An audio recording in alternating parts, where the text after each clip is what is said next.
Okay. Alright, let's get started. Hang on, let me just... one thing I keep forgetting to do. Hang on, let me...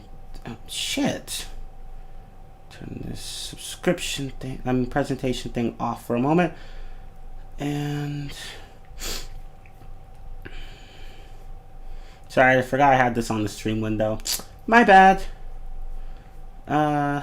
Let's see, where's the share button? Oh, yes, copy that. Because I keep forgetting to announce it to Discord, so let me just go and do that really fast. Okay. Because I know some people are going to want to get in on this. The stream is live.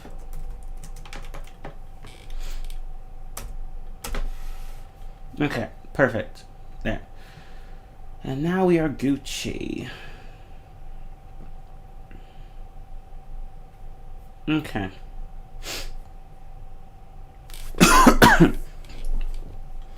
Still suffering from a bit of a cold, so excuse me. Okay.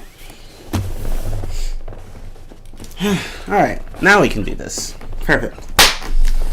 Hi everyone, I am Chiman 15. I am Chiman 15, and today we are going to talk about Crash 4, It's About Time. Actually, no, we're not going to talk about it. We're going to rip it to pieces, because it deserves every bit of that. So, yes, you know, we have another of one of my world-famous rant streams. Did I really just say... I'm sorry, I can't English today. I meant to say we have another one of my world-famous rant streams. So... let's go ahead and get started. But yeah, I thought that... oh, by the way, Happy New Year. New Year's, everyone. Happy New Year's. Happy New Year's Day or whatever. So, yay. Hooray for 2022. But yeah. Yeah, I thought, okay, well, why don't we, like, you know, rip this game apart on New Year's Day? That'll be fun. Well, actually, it was Maple's idea. And I was like, you know what? Why not? Let's do it. Yeah, fuck bots. But, I know, they just keep showing up. I don't know where they're coming from. But, yeah. Let's go ahead and get started. So let me switch over to Google Chrome. Okay. So, again, welcome to my presentation titled Crash Bandicoot 4, It's About Time, Rantstream by Chiman 15. Okay, so let's talk about the main issues with this fucking game. For one thing, oh shit. Sorry, hold on.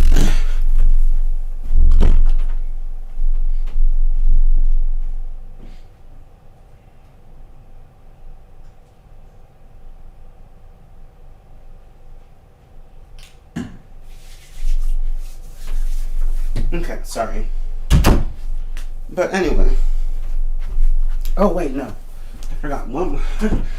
I left my phone out there. Hold on.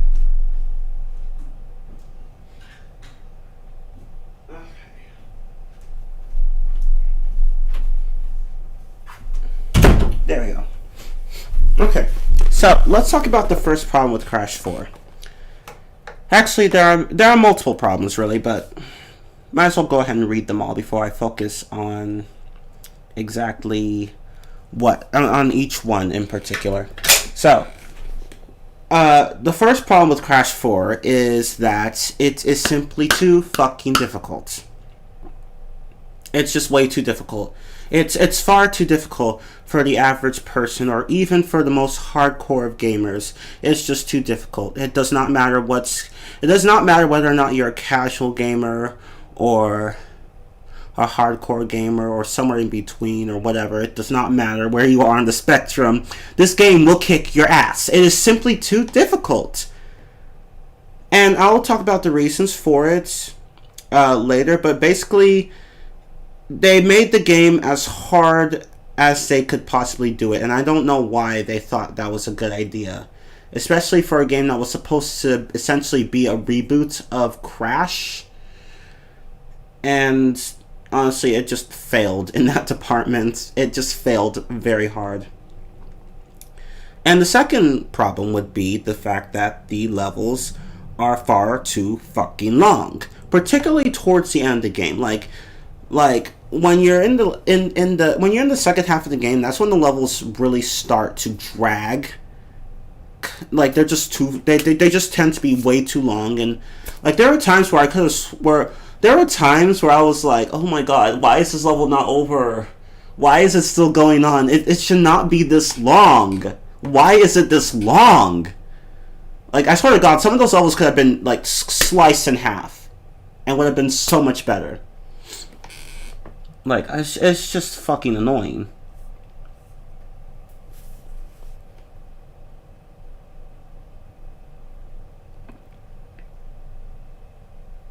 The Crash... Oh, I'm just reading the chat here. Crash for the most disappointing things. Think of something that should probably clarify. So I'm not against games being difficult. I'm not saying that a game can't be difficult. I meant to put that in this presentation, but I didn't. But anyway, you might as well hear from me. I'm not trying to say, and I'm not saying that anyone's accusing me of this, but I'm not trying to say that games shouldn't be difficult. I'm not saying that at all. It's just that a lot of the difficulty in this game just doesn't really feel very fair.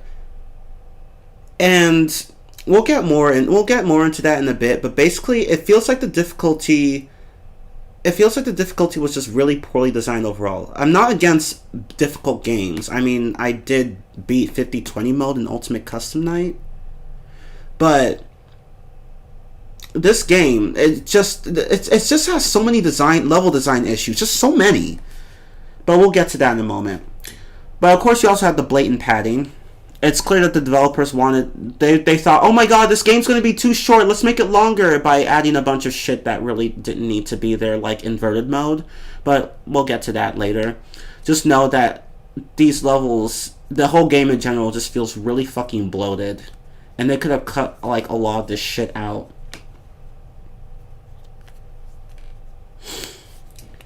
And you also have the pointless side character levels. Why are they even there? They just don't feel that. Why are they even here? They don't matter. Like, they don't fucking matter. They don't do anything. Like, they don't benefit the story or add on to it. And it's just like they're just there. They're just there. I mean, don't get me wrong. Like, Tana and Dingodile are fun to play as, but Cortex not so much, but we'll get to that later. But overall, those levels they just really didn't feel like they had a purpose. You can skip them, fortunately, but because they're completely optional, but they don't really do anything. But let's go into the first problem. Let's see. So, excessive difficulty. So, again, I am not against the idea of a game being too hard. Very hard, whatever. But if you're going to make a game really difficult, do it right. If I die in a video game, I want it to be my fault. I'm fine with difficult games, but if I die or get punished somehow, I want it to be my fault. I don't want to be punished because this part just required extremely specific timing that most people wouldn't be able to do unless they practice that part a million times. And that's what a lot of this game is. Just really unforgiving level design where you have gaps that are like damn near impossible to make, and you just have to be pixel fucking perfect in order to get those jumps, in order to make those jumps. And it's just really, really fucking annoying. It's just so damn annoying. I'm just like, what made them think good level design required that? Like, oh, like, let's make this game difficult. Oh, but we should make the platforms like, we should make them just so far apart that if somebody just misses a jump by a hair, then boom, they're fucked. I'm like, no, fuck you. That's not how good game design works. There are plenty of difficult games out there that do not rely on such shitty design to be difficult. So yeah, fuck the platforms in this game. And the boxes. Okay, the boxes. I swear to God, like, holy shit. I'm like, the developer, these boxes, oh my God, the placement is all over the place. Like, Jesus Christ, I just can't with the boxes in this game. Where they're often placed in, like, really, really tricky spots. And especially when, like, let's say you go down a path that had a lot of boxes. But oh well, you can't go back because you already broke all the boxes that were there, and that could have led you back over there. Now, of course, this is not itself bad because the original Crash games had this kind of level design too, but not to the point where it would completely screw you over. Because the thing is that a lot of these levels are going to be really hard for you to figure out. Like, how am I supposed to go and get that box that's over there? If I have all this shit here, and it's just like it's just so frustrating because, like, again, you have to know exactly where and when to hit the boxes, and a lot of these levels make that fucking impossible to do. And not to mention that some of these boxes are hidden in the most annoying spots. And you could just be combing through the entire level, like, just, like, paying close attention to everything and still miss boxes because the game was like, we're gonna be a dick and hide it outside a camera view. Yeah, that's good game design. Yeah, that's difficult. Yeah, no, fuck you. That's not how good game design works. It's like, oh, we're just gonna put this all the way up here, so that if you don't for some reason just hold down the jump button when you bounce off of one of those bounce crates. Oh, well, too bad. You didn't see it. Even though it's all the way up here, and the camera goes here. It's, like, all the way down here. Too bad. You didn't see it. Fuck you. Or when they put boxes in, like, areas, like, not necessarily in areas that are outside of camera view, but in areas that are so well hidden, and that most people would just not look. Because the level design would make them hard to see. Like, some of these boxes blend right in to the levels, but right in with the levels, and some of them are just placed in spots that you're just like, how was I supposed to see that? And I'm just like, really? Like, really? And I'm just like, did they? Okay, so the original Crash games were guilty of doing shit like this, but in this game it is so much worse. So much worse. In the original games, it was bad overall.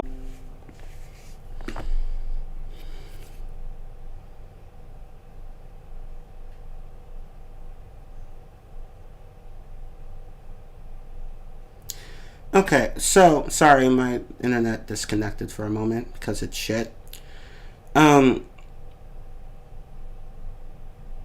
Okay, so another thing that Maple actually no, let me wait on that. Let me talk about point number 4 here.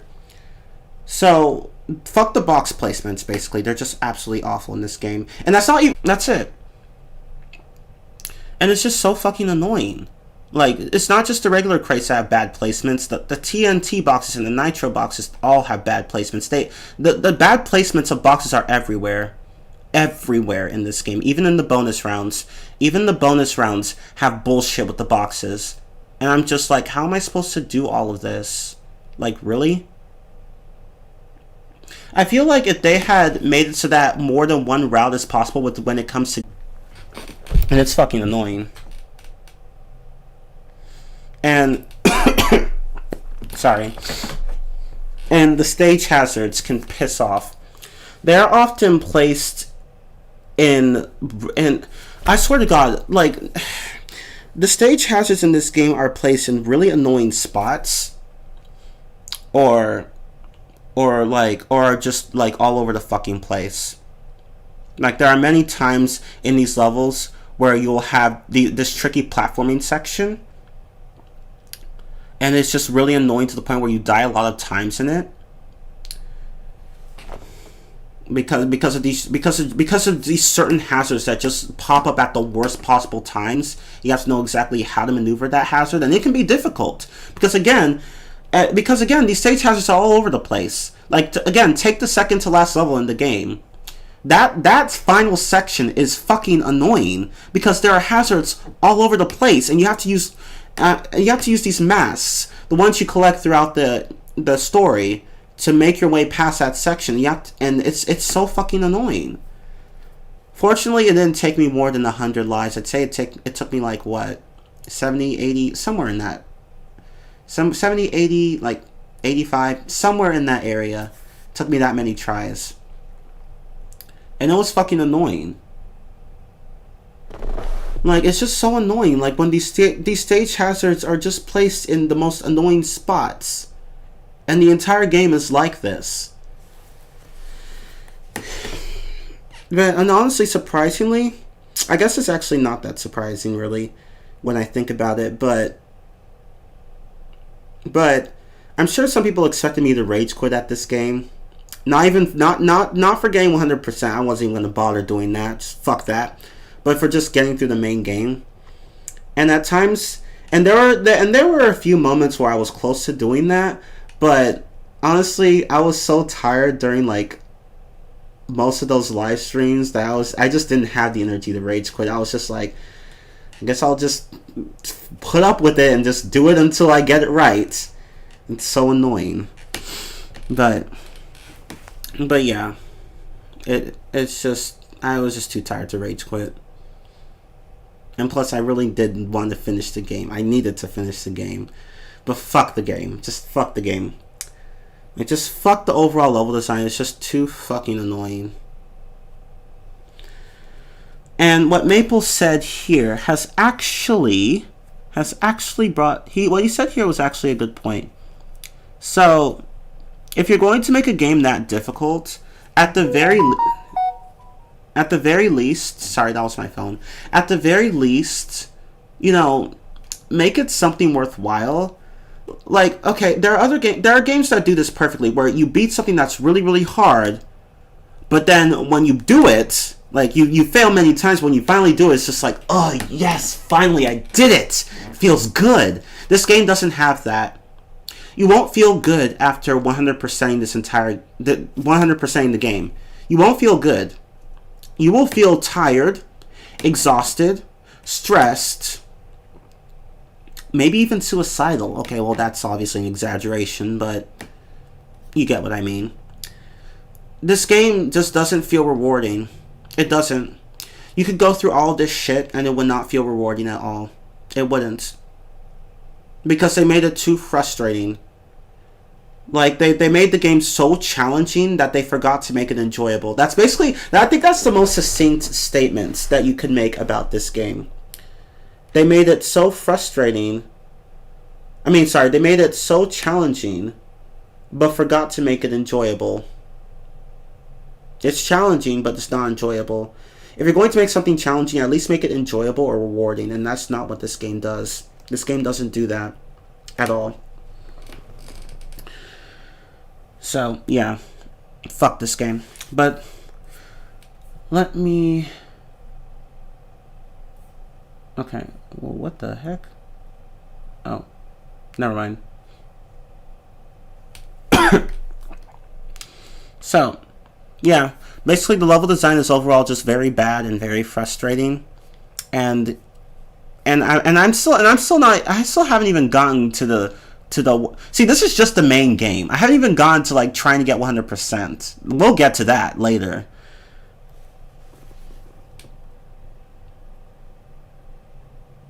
Yeah, exactly. It's just as Maple said in the chat. Here, I'll read his comment. I can't speak today. By the end of this game, even though there was still plenty left to do, I didn't want to pick it up and play it again. Too much work, not enough reward. Exactly. That's based. I think that was everyone's experience with the game. It's just a lot of work that doesn't really feel rewarding, and honestly, a lot of it was just busy work, like just padding, just padding, in the form of busy work. Where it's like, where they just make you go and do a bunch of extra shit that you really didn't need to do in the first place, but we'll get to that later. But basically, the entire game just feels unrewarding. And again, like, you can get through the main story and there'll still be a shit ton of things for you to do, but honestly, who's going to want to do that? The only people who'd ever want to do that are the ones who want to be the first to do it, or the ones who want to do it so that no one else has to. hence the secret endings or whatever. I didn't even watch those. I'm just like, whatever. I don't care. But, and you know, the ones you get when you get 100 and 106%, I have not even watched those. I have a foreboding feeling that they're probably going to be underwhelming. I feel like that's the case. I don't know, I just do. But anyway, let's move on to the next slide. But yeah, the game is basically it's just needlessly difficult.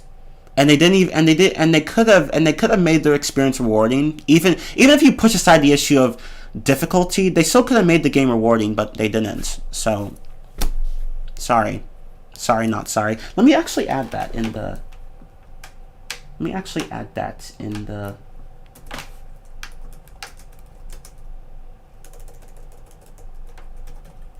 presentation.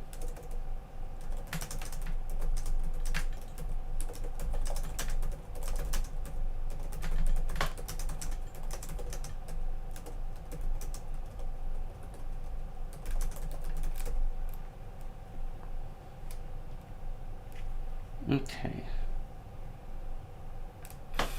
Wait, no. Oh, wait, no. I need to do presenter view. Okay, good. Okay.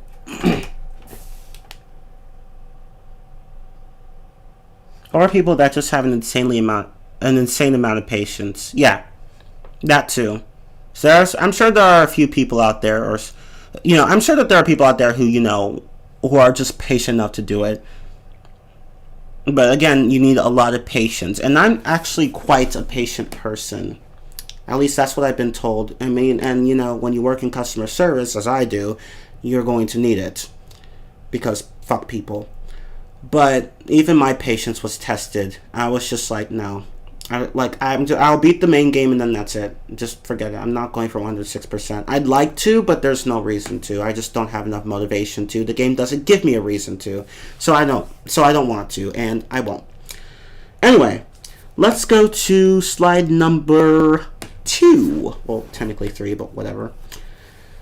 The overly lengthy levels. Why are they so long? Like, I swear to God, I swear to God, like, the more you progress through the game, the longer the levels get. And I don't know why they made it like this. There was many times in the later portion of the game where I was just like, oh my God, can we finish this level already? I feel like I'm playing 2 levels in one.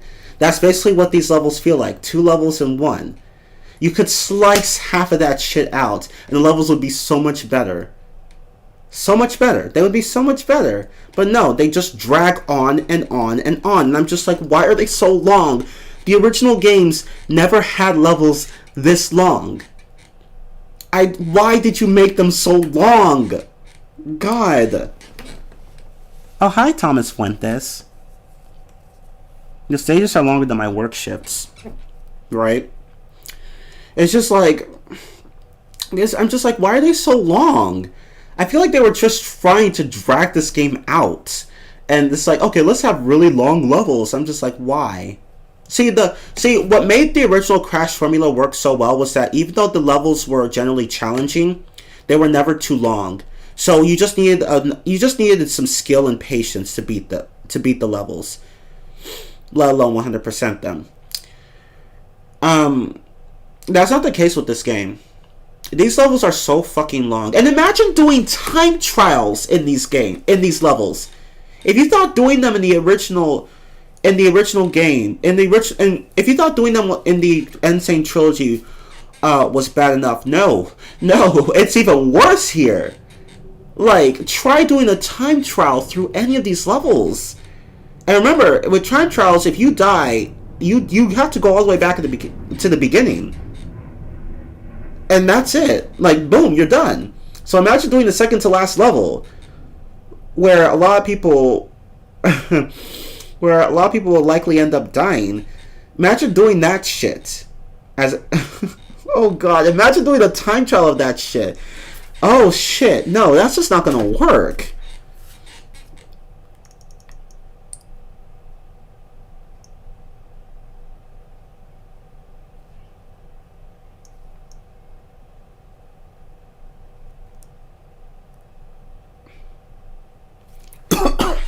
Oh, hi, Thomas Fuentes.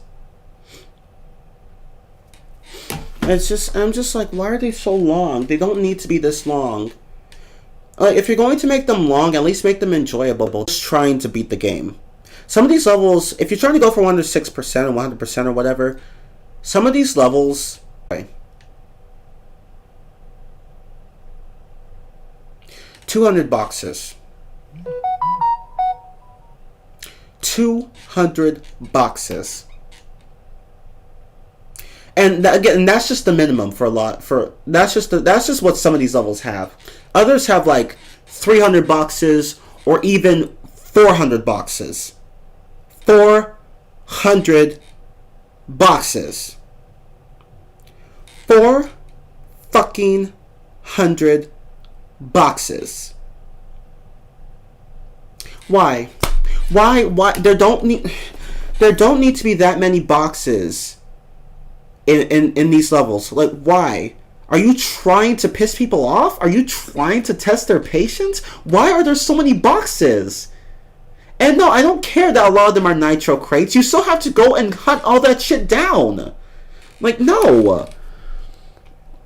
Like, 400 boxes. I saw a level that had like 420 boxes or something. I was just like, are they serious? Are they serious? Are they honestly expecting people to go through these entire levels and search every nook and cranny for these goddamn boxes? Why? Why? Why? Like, why? Like, Jesus Christ, why that many boxes? I'm like, no. It's just like, no, I'm not doing it. No, just forget it. Like, okay, the original Crash games, again, never had this problem. The most you had was like, what? 100, I forgot what, there was one level in Future Frenzy in Crash 3. I'm trying to remember what it was, how many boxes you had to get there. I can't remember the number. Was it 170 something? I don't know, but basically the original Crash games never really had that many boxes to collect. Like, I think it would top out like 180 or something. But yeah, that's just too fucking many. Like seriously, 400 boxes. Why? The original games did not have that many boxes. I'm starting to get a sweat just thinking about that. Right? It's like, and no joke, it's not like every box is found among other boxes. No. There are some boxes that are like just hidden and well away from the other boxes. Like, they're just gonna be like over here where there are a shit ton of boxes over there. And I'm just like, no, I'm not doing it. No, I'm just not doing it. I don't know how they fucked up a simple formula from the past. What made them want to make this game so damn difficult? And not in a good way. Again, I'm not against difficult games. It's just that, like, if you're going to make a game difficult, don't do it in a way that's pointless or needless or just borderline stupid.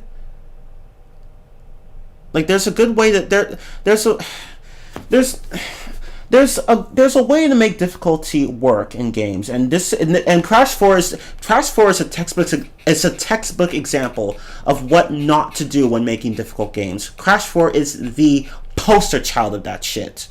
If you are studying game development, play this game and study it, and take notes on how not to do level design, difficult level design, let alone level design in general. Just take notes from this game.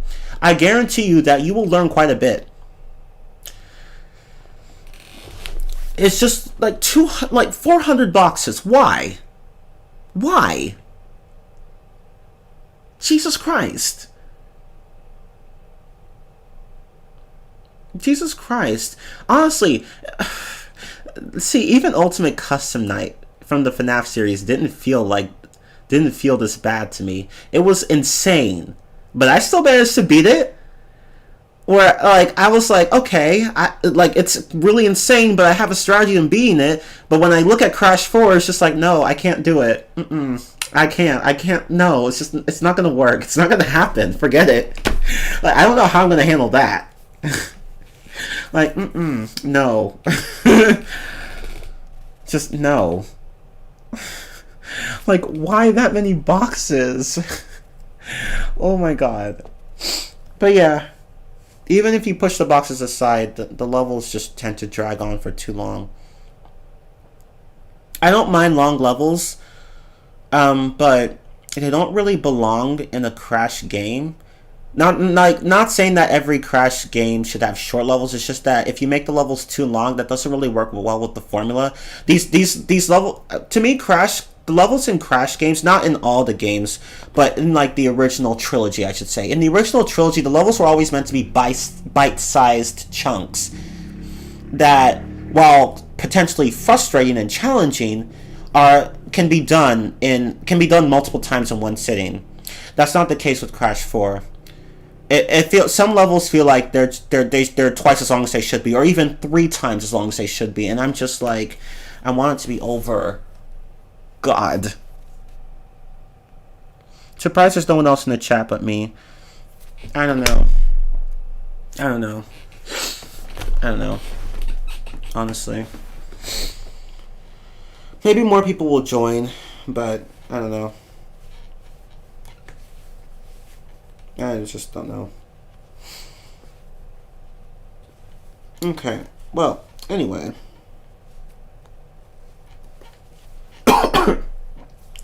Yeah, the levels are just too long. Like, if the length had been greatly reduced, these levels would have been a lot more fun and a lot more, or at the very least, a lot more tolerable to complete. But no, that's not what happened.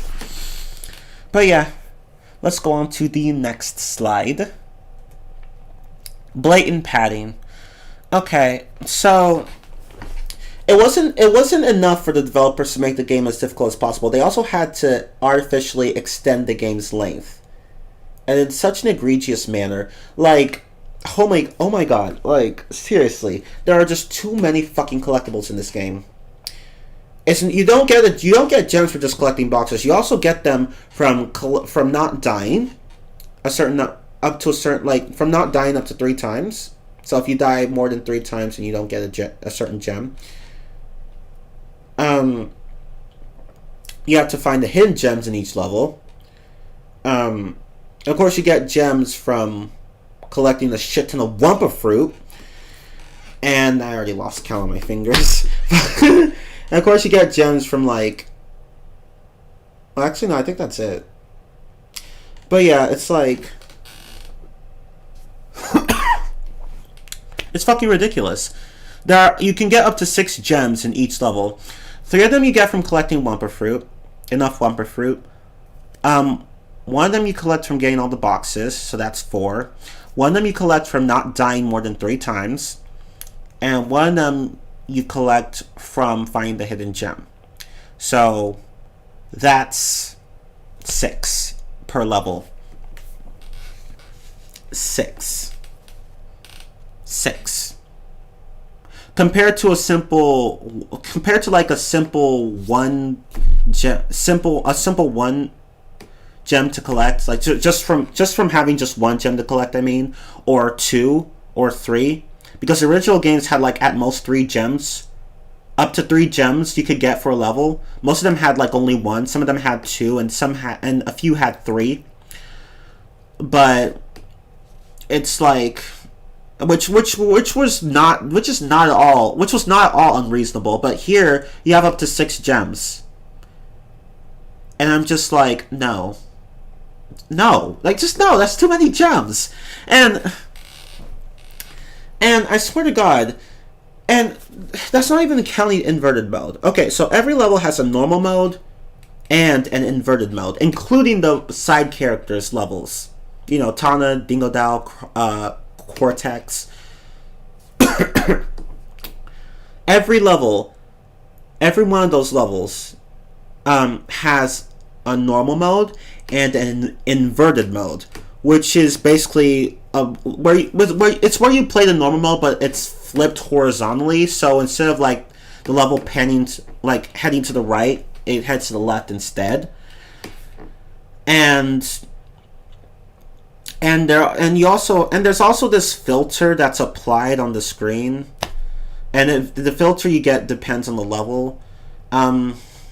subjectively, I think some of them look fine. Some of them just look ugly to me, though. But again, like, it's not really the filter that's the issue. The filters that are the issue here. It's the fact that in inverted mode, you have gems to collect too. So inverted mode has its own set of gems to collect. So not only do you have to collect the 6 gems in the normal mode, but you also have to collect the 6 gems in the inverted mode. And I'm just like, why? Like, why? Out of all the collectibles in this game, that one seems to be the most pointless one. The gems from the inverted mode just seem to be the most pointless ones. Because at this point, I'm just like, okay, yeah, clearly they're just padding the game out. They were just padding the game. They just padded the game out. And I'm just like, really? Like, so basically they just doubled the game's length. And I'm just like, why would you do it that way? I like, if you want to have replayability in your games, fine, but don't do it in such a stupid manner like this. Seriously, 6 gems for normal mode, 6 gems for inverted mode. You have to basically play every fucking level twice. Twice! It's like Super Mario 3D World, where in order to get the last 5 stamps, you have to play each level 5 times. But basically once per, like, you have to play each level at least one time per character. And I'm just like, really, Nintendo? And it's the same thing here. And I'm just like, why? Why are some developers doing this shit? That's so fucking... Not only is it shallow as hell, but it's also just really frustrating and pointless.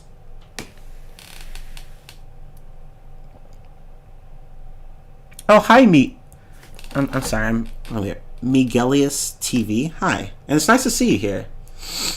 I'd like to have your input as well. Like, I welcome everyone's input in these rant streams because you guys might bring up points that I might have missed.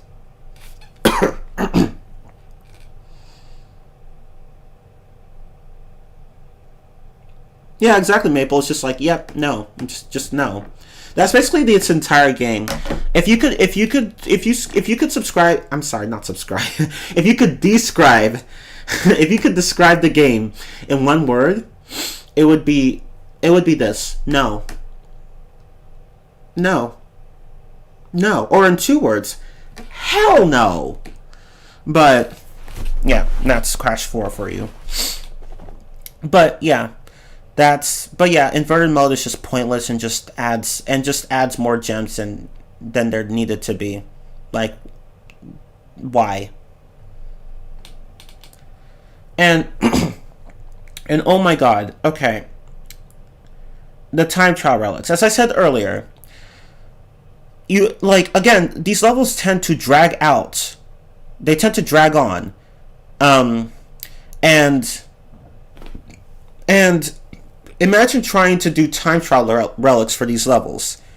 You have to run through the level as fast as you can in one sitting and not die.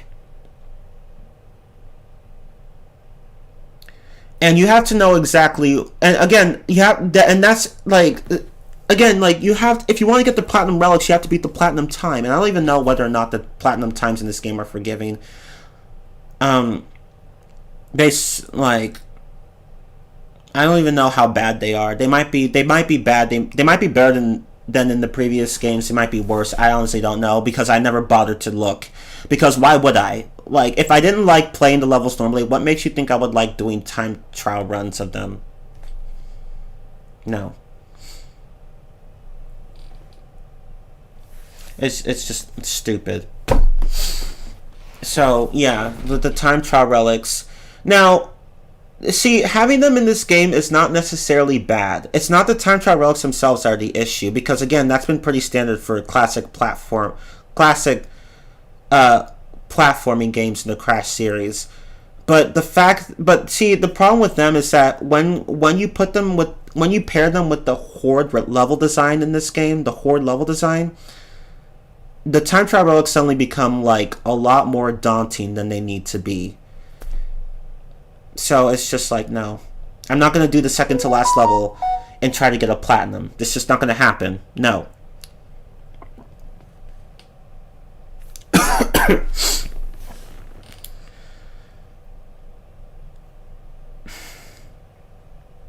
And I don't understand the final boss's cinematic. It's very childish. This entire game is childish, if I'm going to be honest. But I'll get to that in a bit.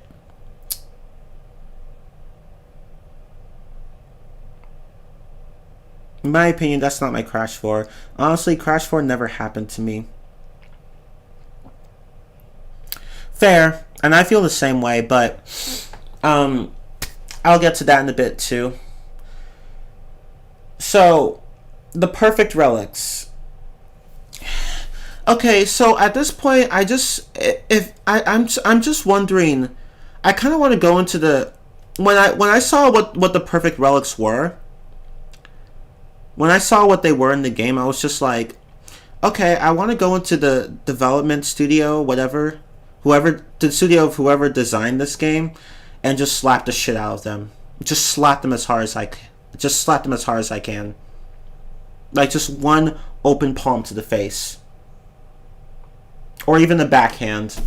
And I might even put baby powder on it because I just feel that disrespectful. Because it's just like, why? Why are the perfect relics in this game? So if you don't know what perfect relics are, you get them when you get every box in the level without dying once.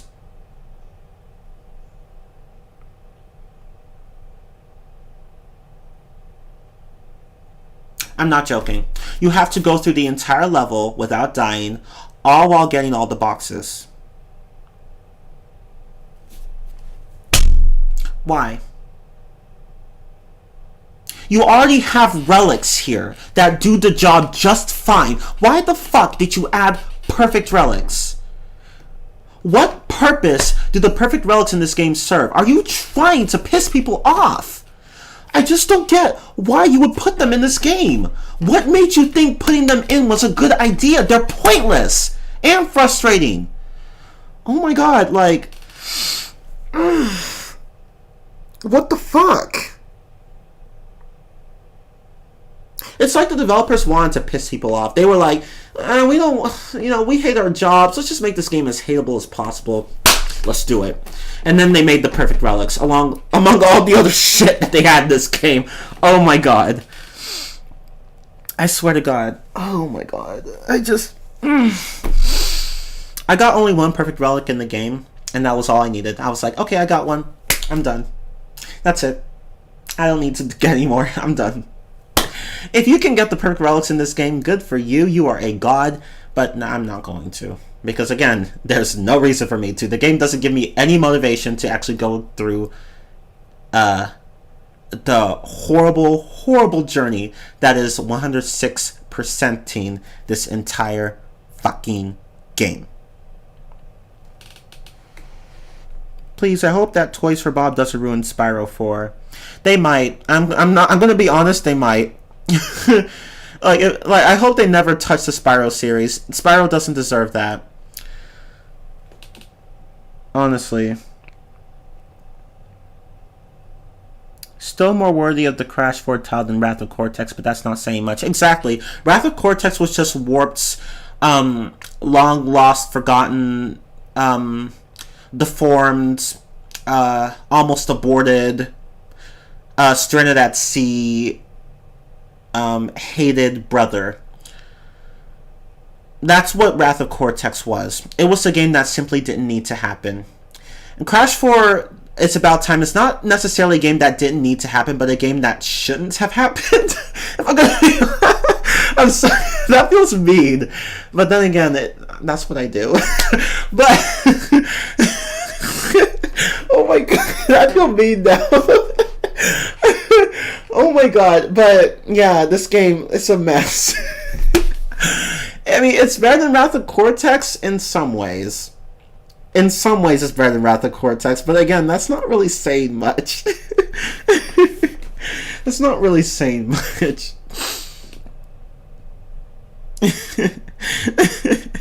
I'm still... I feel so mean. Oh my god. Oh my god. Oh, damn.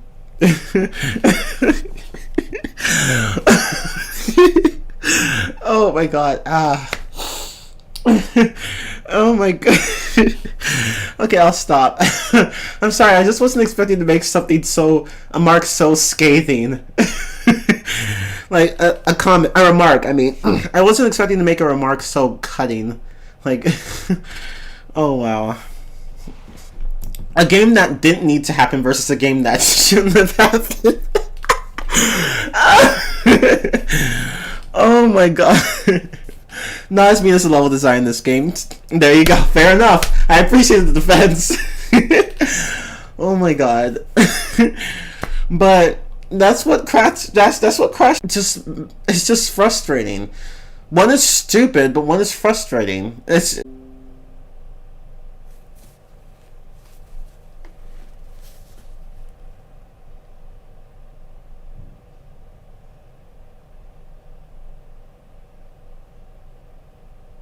Okay, sorry, my internet disconnected again. Fuck this. Fuck my internet. Fuck my internet. Just fuck my internet. But as I was saying, for those of you who didn't catch it, like, as I said, in Rather Cortex, one thing that makes getting everything in the game a pain to do is that Crash moves so slowly on the monkey bars, and he's just like, and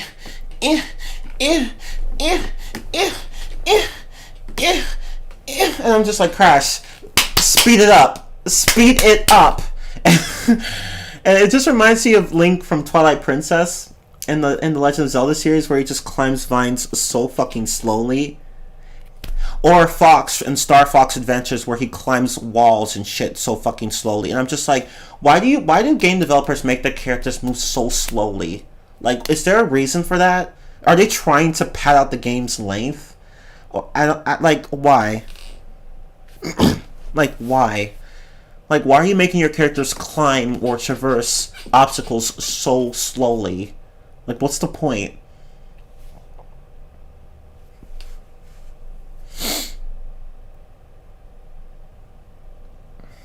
It's just, but yeah, like, at least with Raptor Cortex, even though that game was just stupid, at least you could beat it 100%. And it wasn't as painful as doing it here in Crash 4, where the main game is more enjoyable than Wrath of Cortex, but again, everything is just a hot mess. So it's swapped. So both games are flawed, but for different reasons. For the opposite reasons, I should say.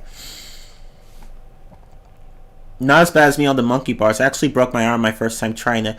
Oh no! Oh shit, damn. Oh, that sucks, Maple. I'm sorry. Dang.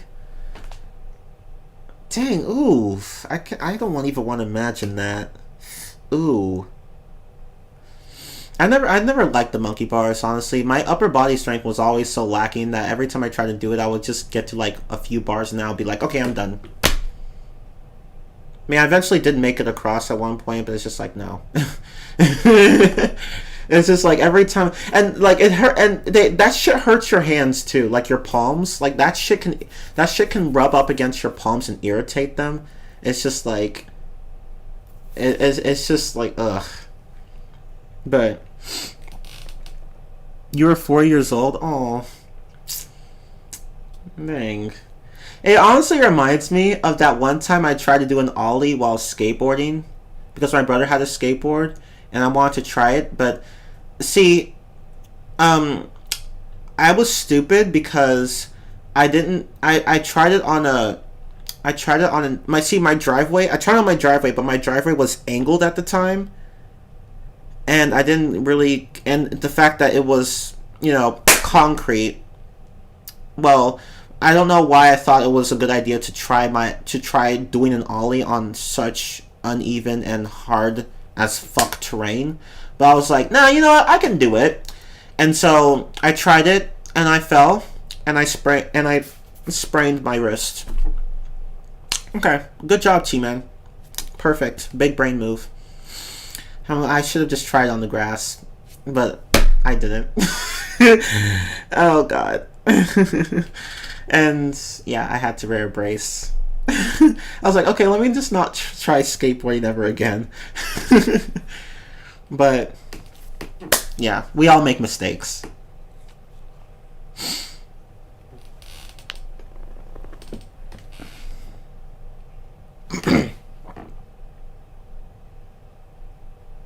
But yeah. But yeah, as I was saying, like, Rather Cortex was dumb, but at least it was beatable. Crash 4 isn't as dumb as Rather Cortex, but it's not nearly as beatable.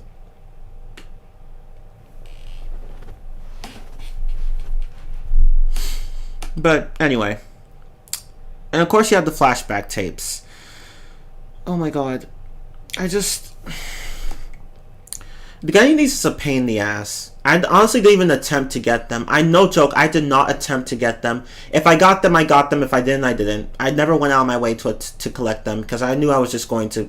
It was just going to be a pain in the ass. You have to get them, like, they appear at one point in the level and it's always the same point, so it's not randomized. At least they weren't stupid. The developers weren't stupid enough to do that, thank God. So it's always just this one point in the level where they appear, but you have to get up to that point without dying. Get all the way there without dying. Kind of like a skull, kind of like how the skull routes worked in Crash Bandicoot 3 and I think 2, but I can't remember. I don't want to remember 2. I 100% the original. I do not want to do it again. But anyway. But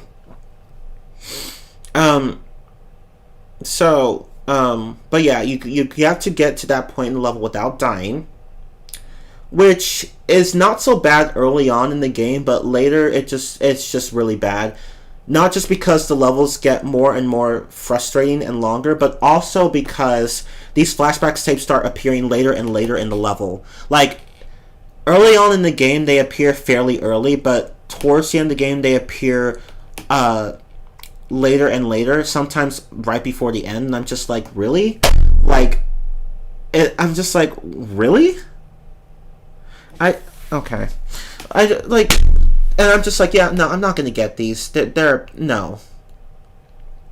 I mean, I like the challenges themselves. I don't think they're all that bad. I did struggle on one, but I did 4 tapes, and I struggled on one, but overall I actually found the flashback tapes not so bad. But then again, I played only the first 4, so I mean, like there could be like the others are probably worse, much worse, but I didn't bother getting the rest of the tapes, so I don't know. They all seem to be challenging, but I don't know if all of them are bad. But the first few I played aren't so bad, but hopefully the rest aren't. If they are, well, that wouldn't surprise me. I can only comment on what I've played. And it's like, I just don't care about the flashback tapes. I mean, the levels, I like the levels, but it's just getting to them that's the chore. Better monkey bars, hanging sections than one-way rail grinding. Yeah, that's another thing. I should have mentioned this earlier in in one of the previous slides. The one-way rail grinding sections are really fucking annoying because, especially when you're trying to go for 100%. If you're not trying to go for 100%, they're still annoying, but not as bad. But if you are, then yeah. Peace be luck be with you, because the boxes, it requires a lot of precise maneuvers. These sections require a lot of precise maneuvers. Like you have to collect. Not only do you have to collect wooden boxes, but you have to avoid nitro boxes as well, along with all the other obstacles along the way, and you have to switch rails as well. So you got to make sure you don't fuck up the timing. Which, I mean, switching rails itself is not a bad thing. It's just that you have to do that in conjunction with everything else. And of course, there are some boxes you'll have to spin in the air. Like, you have to jump and spin the boxes to break them. And there are some sections where you have to use that mask, that one that makes certain platforms tangible and certain ones intangible. Yeah, these sections are overall just really fucking frustrating.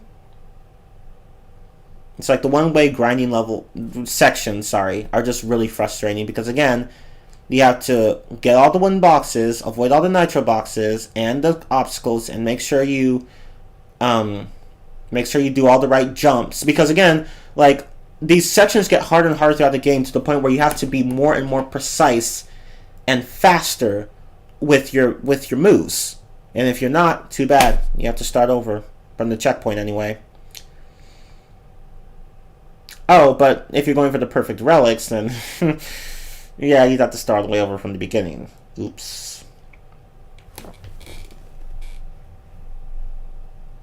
Yeah, exactly. That's what I was. Exactly. That's what I was saying earlier. The flashback tapes are. Some of these are practically at the last. The ones that appear later in the game just appear near the end of the level, and I'm just like, why did they do it this way? It's like, okay, we'll make them appear early, and then we'll gradually make them appear later and later and later, and I'm like, why? Why not just make them appear around the same place? Like, just why? I don't know.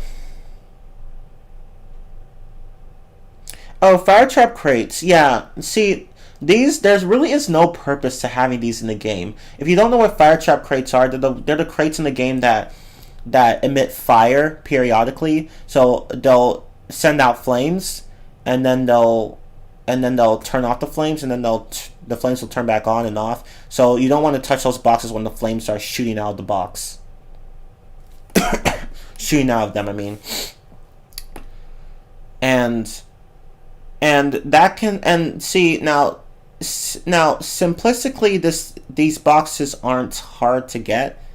Did I say simplistically? I mean, theoretically, like apparent, like seemingly so. At the beginning, these boxes don't seem to be too hard to get, but when you get to trickier and when you get to the later sections of the game where there are trickier platforming sections, those fire trap crates are going to be the bane of your existence, because you'd have to time your jumps across platforms or boxes or both and not get your ass burned by the fire trap crates. Honestly, I wish they had not included those. I think getting all the boxes in this game would have been a little bit less annoying if those fire trap crates had been taken out.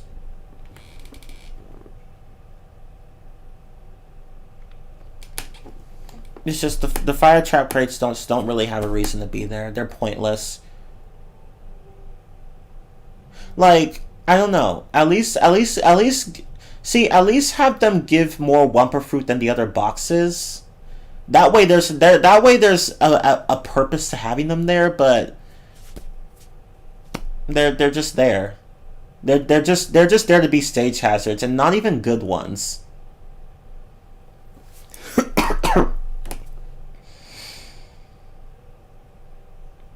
Honestly, I don't know. What's even the point of the flashback tapes again? See, that's the thing. When you play through these levels, you get some dialogue on Cortex from Cortex's experiments with Crash and Coco Bandicoot. But it's just like that's all you get in these games. That's all you get in these levels. Just, some bits of dialogue here and there. They're funny, and they're funny and they're entertaining, but that's really all that they have going for them. Other than that, the flashback tapes are pretty pointless. I like the levels, and the dialogue in them is funny, but that's it. They don't really seem to serve any sort of purpose other than to give the player yet again something else to do.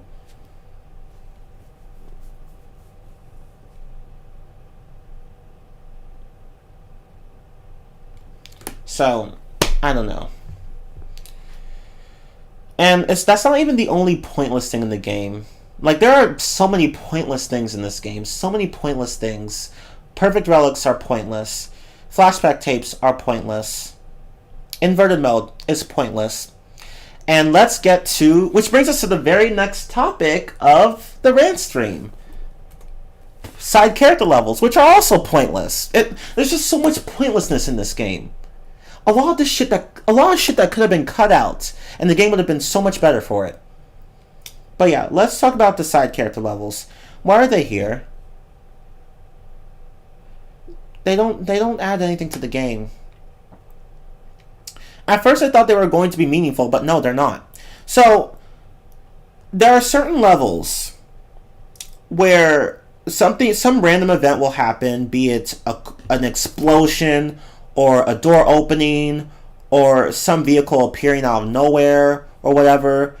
And Crash and Coco will just be momentarily confused, and they'll have like an exclamation mark and question mark above their heads, and they'll shrug or whatever, and then they'll keep going throughout the level. Well, these side character levels are meant to explain those events. And these side character levels feature Tawna, Dingodile, and Cortex. They each have 3 levels.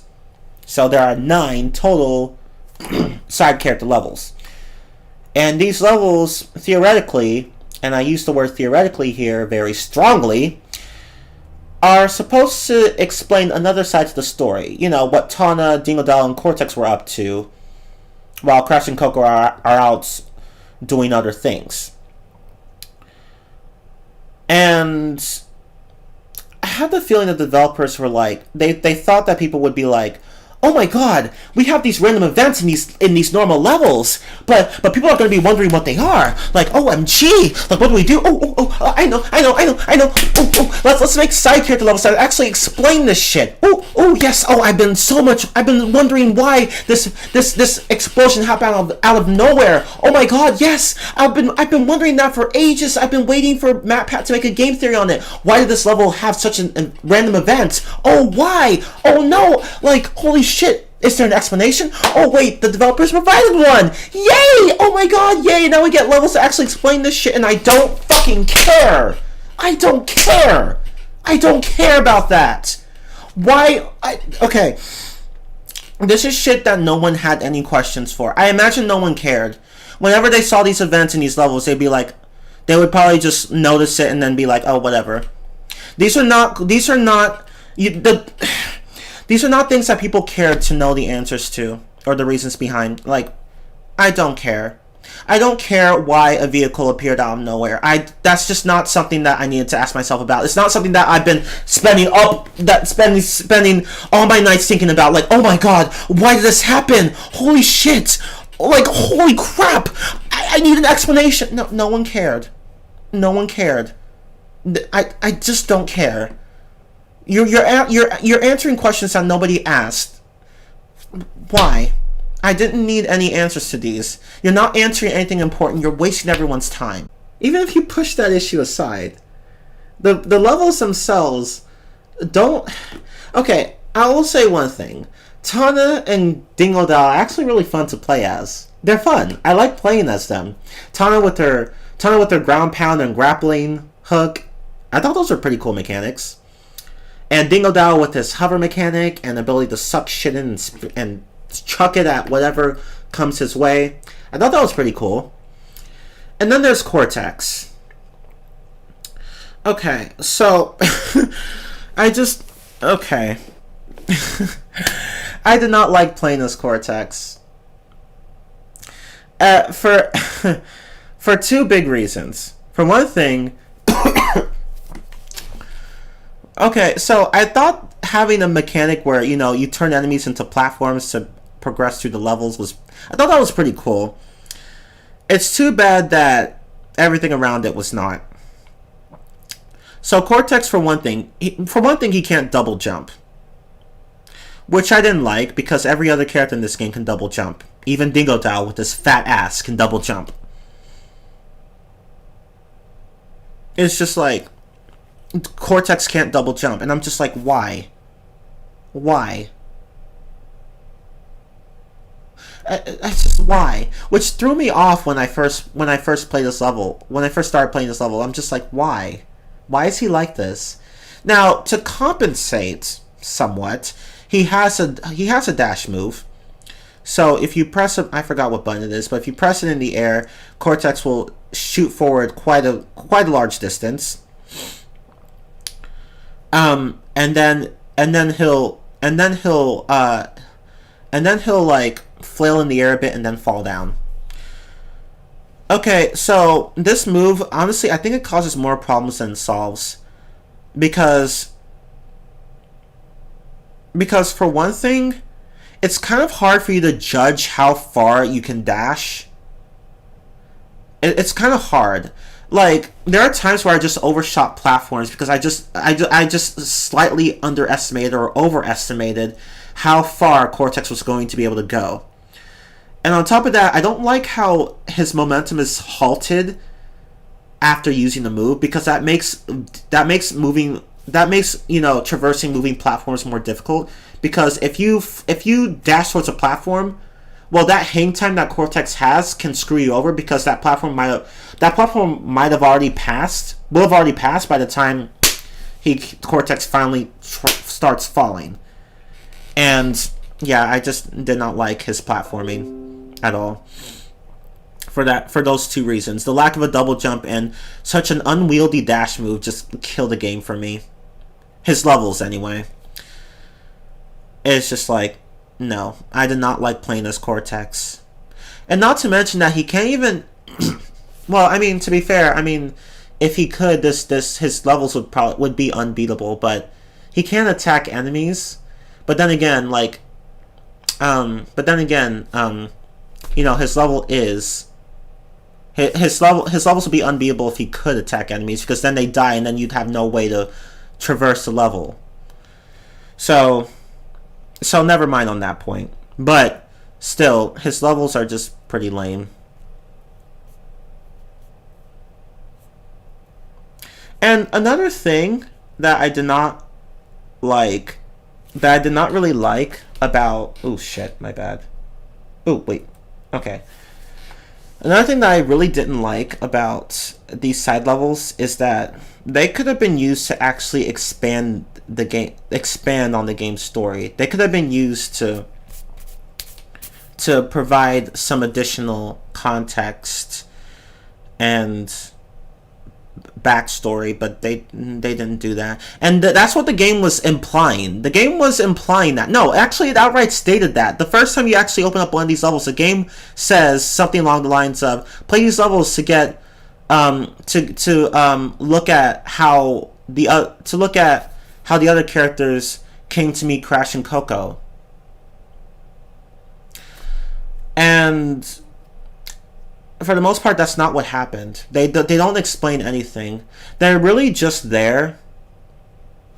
They're really just there to explain, again, random events and levels that no one really needed the answers to. Because, again... And honestly, those random events, I honestly wouldn't have noticed them if the game hadn't pointed them out to me. So, that's just how forgettable or unnoticeable they were. They were just that inconspicuous to me. And irrelevant.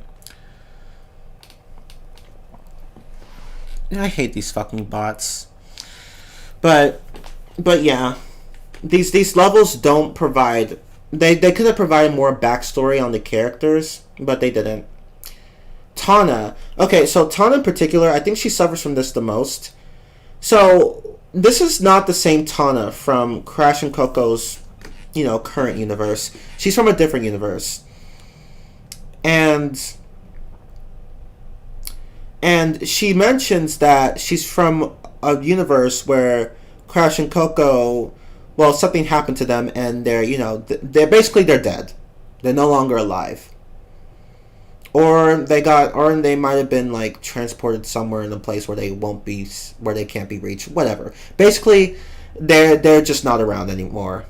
They weren't around, and Tana's from that universe. And you also notice that she looks very different from her design in Insane Trilogy, where she looked, or again, she was taller and more curvy, but here she's shorter, but a little bit, I don't know how to describe it. But she's not as curvy here. But she is, I guess, slightly stockier. But anyway. But yeah, so she comes from an alternate universe. And honestly, I thought that the game was really going to explain more about that universe. Like what happened to Crash and Coco. How Tana became to be such an awesome person who can kick butt. How she how she found a way into the dimension in the first place. I don't even think the first level that she was playable in explained that. You know, I was expecting stuff like that. I wanted to know more about Tana and her backstory, but the game didn't provide that, so I had no reason to care. It's like the game gave me the impression of okay, we're gonna explain how Tana, like what Tana's world was like and how she came to be here, but that's not what happened.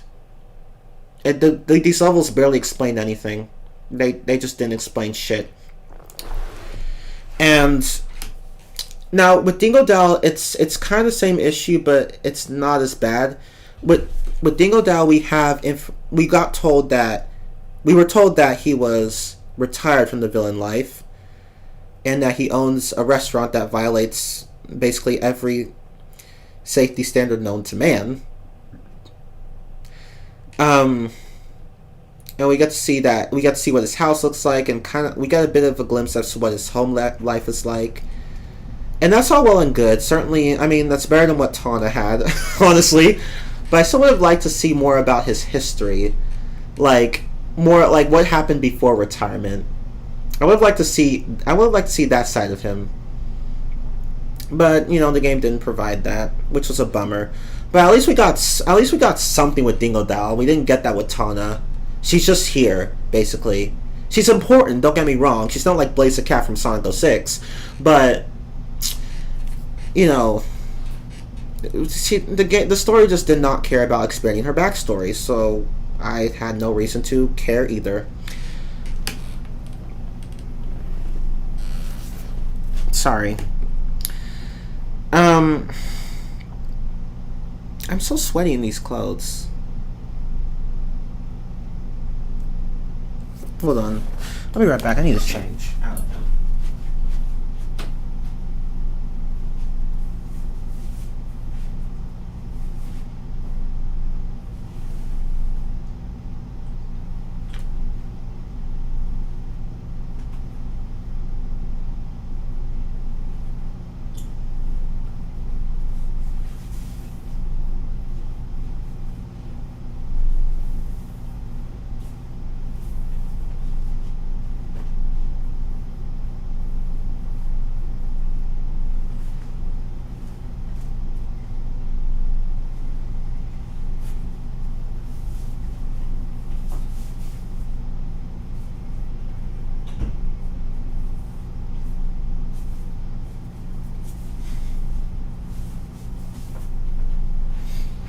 Okay. I'm back. Thank you for your FNAF 1 Freddy moveset guide from 2018. Oh, you're welcome. I'm glad to have helped you.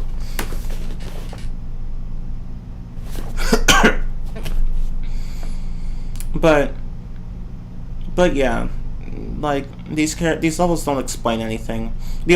Although there was one thing that these levels actually, there was one scene that I actually was surprised to see because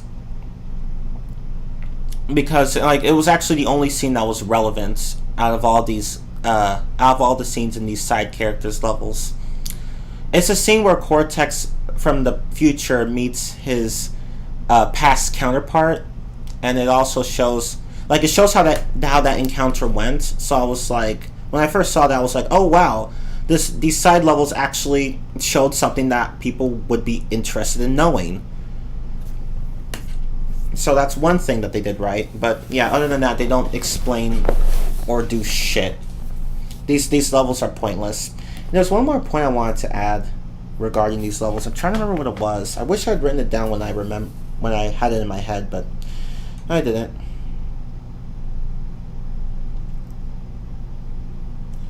The writing for the side characters felt lazy and shoehorned in just so the game has more playable characters. Yeah, exactly, Maple. You're right. That's exactly how the side characters felt.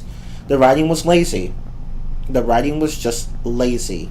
These characters didn't even. They honestly, you could cut Tana and Dingo Dal out, and the story would not would be pretty much unchanged. If you'd still have to make a few changes here and there, but it's doable.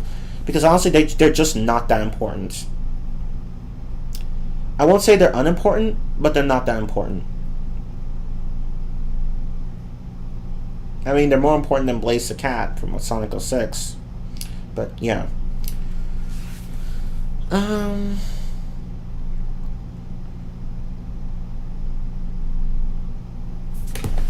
Oh, I think I remember what it was. I think it was about Cortex's levels.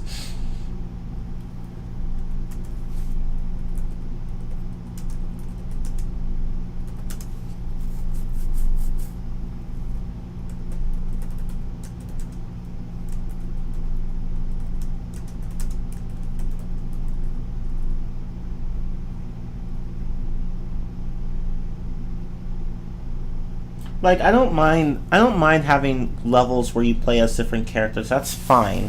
Again, Tana's levels and Dingo Dal's levels are good, but sorry. But Cortex's levels, no. Sorry, not sorry. Even Some Call Me Johnny felt the same way. He was like, yeah, Cortex's levels are just not as good as the other two. And he's not wrong. He was not wrong. Is there anything else I could say about these levels?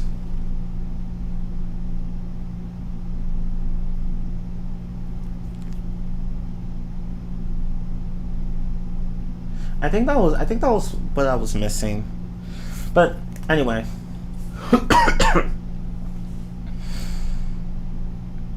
Let's go on to I think that's it.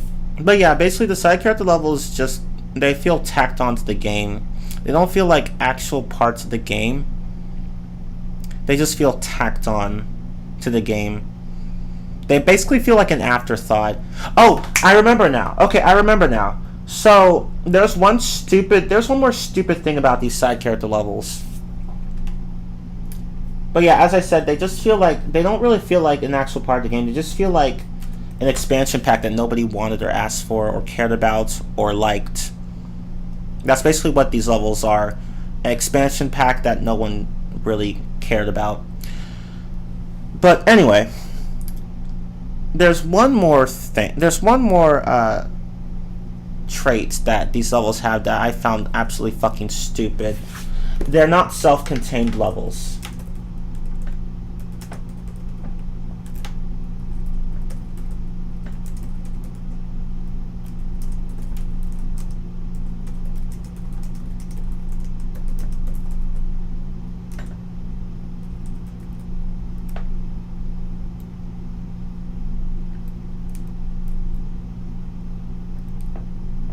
Wait, hold on. Sorry. Okay. So again, another problem with these levels is that they're not self-contained. So let's say that you have Tana's level, you play through her segment, you play through a level, and then when she's finished, when you reach the end of her part, she causes something to happen that can be seen in a different level. Like again, like some door may randomly open. Like if you remember, she encounters Embryo, and he chucks a beaker filled with a chemical at a door that Coco and Crash were trying to get through, and then it randomly opens, and they're wondering what happened. That's when she's I think that was, I can't remember which level it was, but that was one of her levels. But then you play the rest of the level as Crash and Coco, and I'm just like, why? So basically, you play through the side characters part, and then no, you're not done. You have to go and play the rest of the level in question, and play as Crash and Coco to finish it. So. And I'm just like, why did they design it like this? So basically, it's not enough to just to do the side characters parts. They're connected to other levels. So you do their parts, and then you start from a level you played before, but at a certain point. So you don't go from the beginning. No, you just go from a certain point. So you basically continue from the side characters levels into one of the regular levels that you've already played, and then you go and collect the rest of the boxes if you want, and then you beat the level. And I'm just like, why did they do it like that? Like, what's the point of that? Oh my god, my computer needs to charge. Holy shit. Oh my god, oh my god, oh my god. Okay, there we go. I think that's okay. Oh, my computer almost died. But yeah, I'm just wondering why did they design it like that? They could have easily just made these side character levels self-contained. You just go through, get all the boxes, and then you're as that character, and then you're done. But no, you go through their section, and then no, you have to go and do a section of one of the normal levels. So basically, you're playing through the normal level almost kind of twice, like almost twice. It's kind of like you're playing through it twice, which is stupid. And add inverted mode on top of that, and you're basically playing these normal levels 3 times. Well, certain ones anyway, certain ones, because remember there are only 9 side character levels. But it's just really stupid. I don't know why they couldn't make it so that the side character levels were just completely self-contained.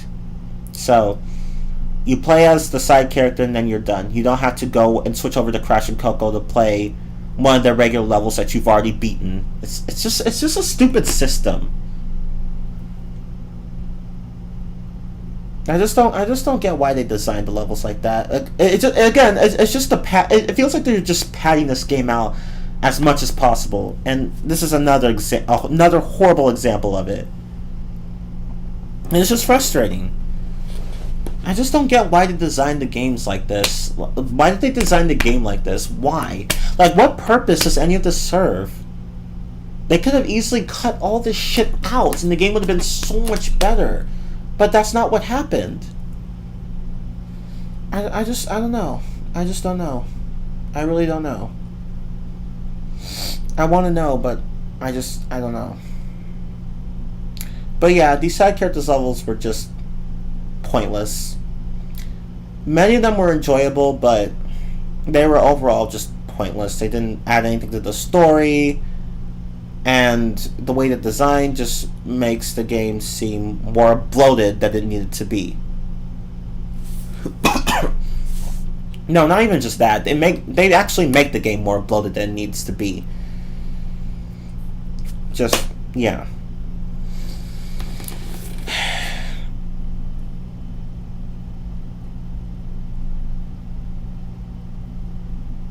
Okay, so I think that's all I wanted to say on that topic.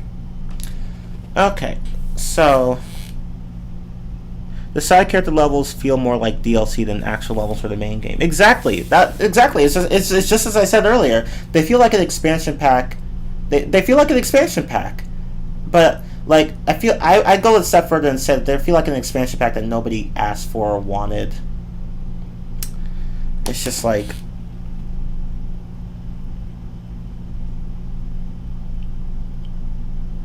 Yeah, it's like they feel more like DLC than actual levels. They don't, which again, it's not necessarily a bad thing, but these levels were meant to be connected to the main story. So if they had been just like completely disconnected levels, no one would have cared. But again, like these levels are part of the main story. They're optional, but they're part of the main story. So. Why are they here? If they just don't feel like they actually belong in the story?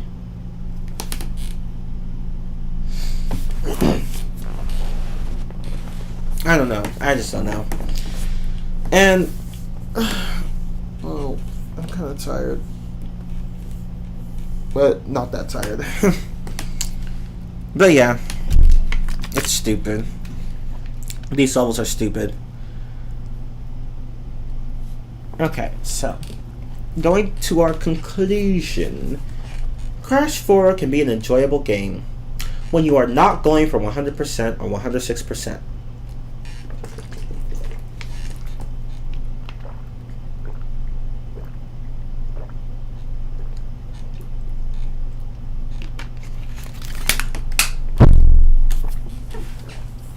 It's just like, I don't think anyone's going to argue with me on that point.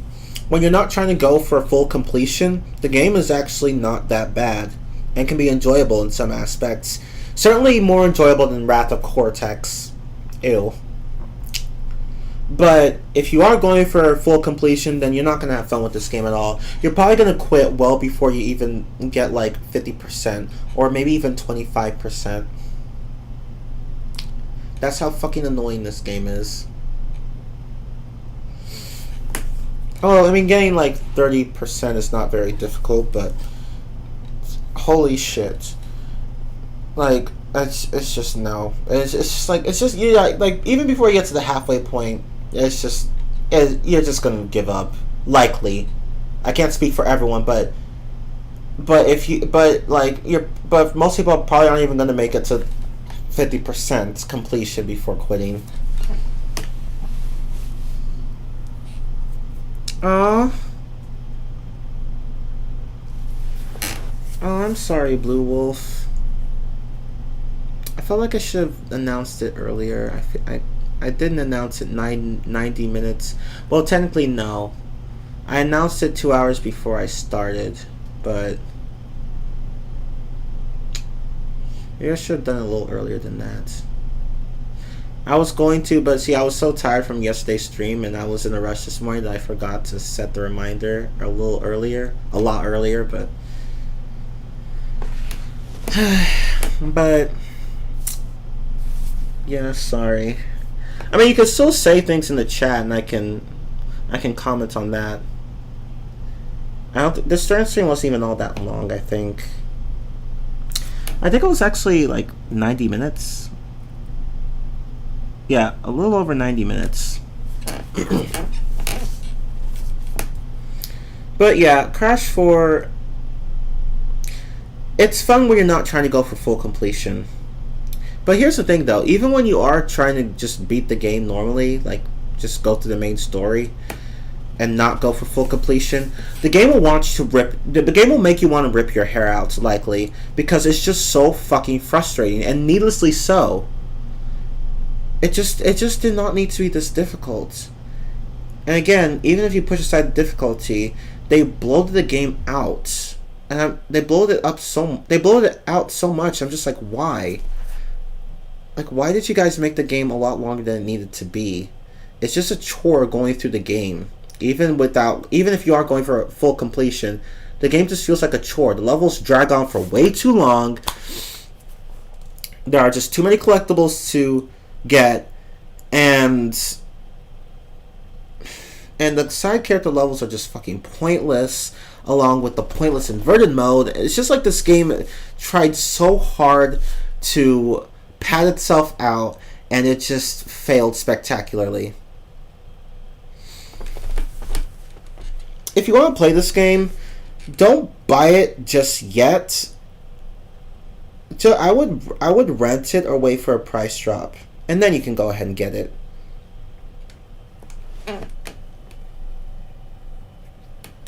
I mean, if we're talking about what this game did right, I mean, the cutscenes look good. They look very good. Here, actually, let me put that in the presentation. So, no, oh my god. Okay, so let's talk about what this game did right. What Crash 4 did right.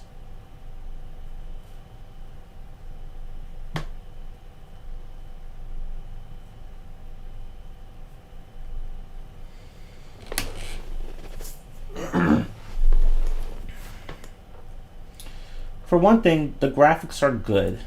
The game has great graphics. The game looks good. It looks very good. I like how the game looks. It just looks very good. The character models look cool. The environments look cool. Everything looks cool. Like, this game is just very... It's just very visually impressive. About as impressive as Insane Trilogy. It might even I think it might even be better than Insane Trilogy's graphics. Honestly, the game just looks really good. It just looks good. And I like that... Well, actually, I'll put that as a separate point. But anyway. let's see. You also have good cutscenes. The cutscenes look good as well. They actually look very good. And there's still plenty of classic Crash humor. So, that's a plus. So, yeah. Really good humor. And as I said, the characters again look really good. And also, which brings me to my next point. The costumes are good. I like the costumes. So you can unlock extra outfits for Crash and Coco. Why is that word underlined?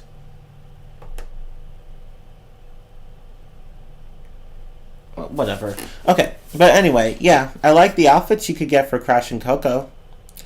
That's good, and that provides a bit of incentive to collect as many gems as you could. So, I like that. The Blue Typhoon, what's up?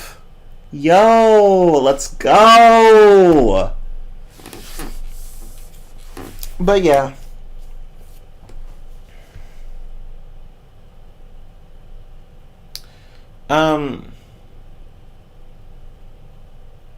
But yeah, like the costumes are good. I actually liked using the different costumes I unlocked throughout my playthrough of the game. So that's a plus.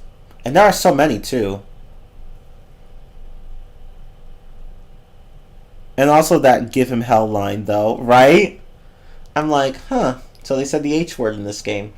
Okay. Okay.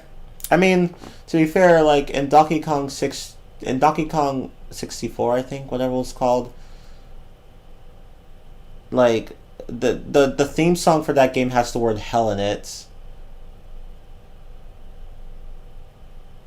Although they took that out when they put it in Super Smash Bros. Melee. But yeah. I don't know, I just find it weird how, like, you'd expect that word to be censored in this game, the word hell to be censored in Crash 4, yet it wasn't. And Dingo Dow at one point says bastards as well, and I'm just like, oh, okay. Give him hell. Those bastards. Okay.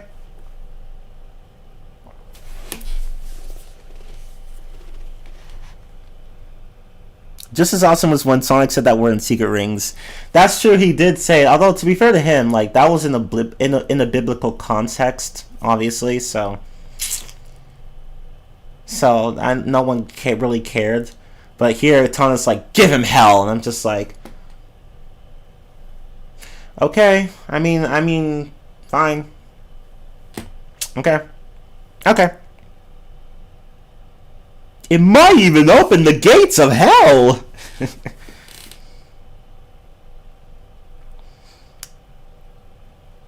Damn it, Maple, you beat me to it. You gotta be fast like Maple. He'd be poisonous for a reason. He'd be out there with those spikes. It's like I'm a spin dash to victory, bitch. Anyway. Well, technically he's a tree, but whatever.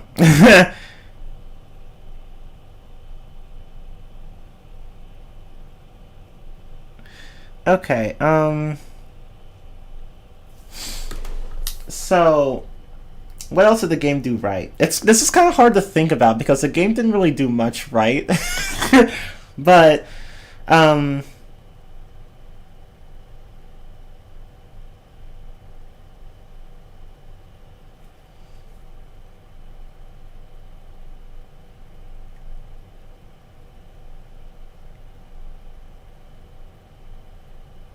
oh, actually, I'll talk about that later.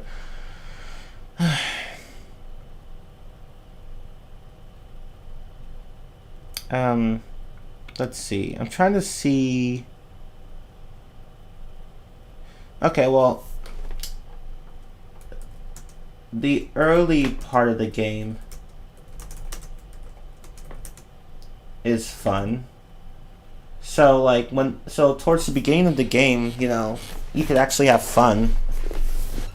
That's what I did. Like, when I did the test stream of this game, which ended up being part 1 because I did not feel like redoing that part of the game. I did only 2 worlds, the first 2 worlds. I actually liked the game. I was like, oh, this is fun. I like it. I died a lot of times. I was like, well, not that many times, but enough for people to, you know, laugh or groan or roll their eyes or whatever. But I still had fun. I mean, it was my first time playing it, so obviously I was going to die quite a bit. But anyway, I did have fun. And then you play the rest of the game, and it's just like, no, I can't. Like, the moment I started playing in part 2 of my streams, I was just like, yeah, I'm not touching this. I don't want to touch this anymore. I just don't. Sorry. And the game didn't really have to be like this. It could have been so much better than it was, than it is now. But it's just like, no, just no. But yeah, going back to the conclusion. Let me just change this. Okay.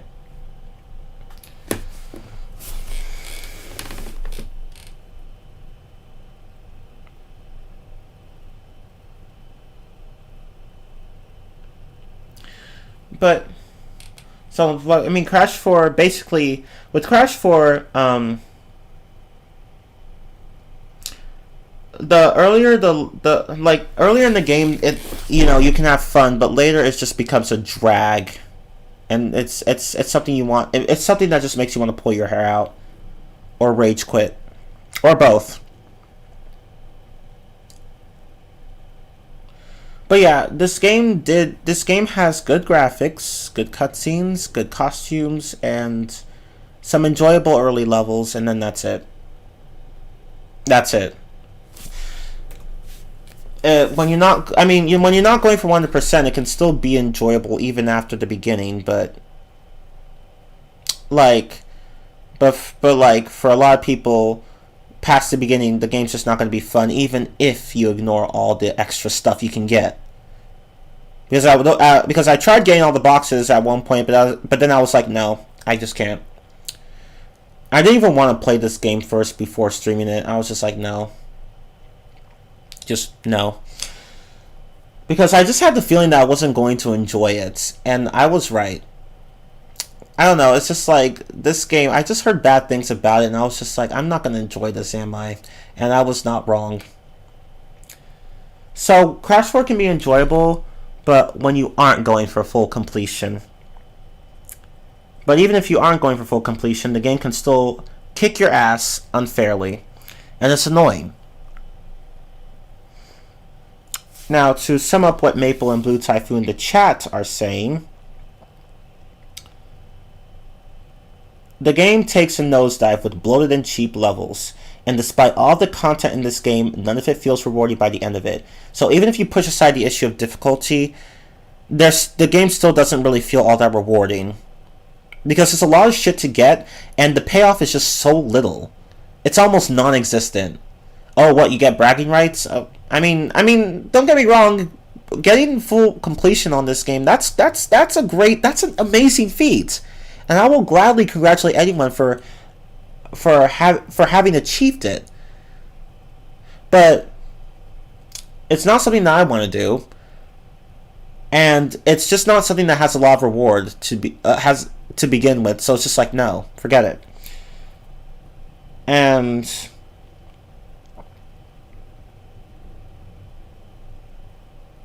yeah, the side characters were pretty pointless, but they were enjoyable for the most part. Tana and Dingodile were enjoyable. Cortex, no.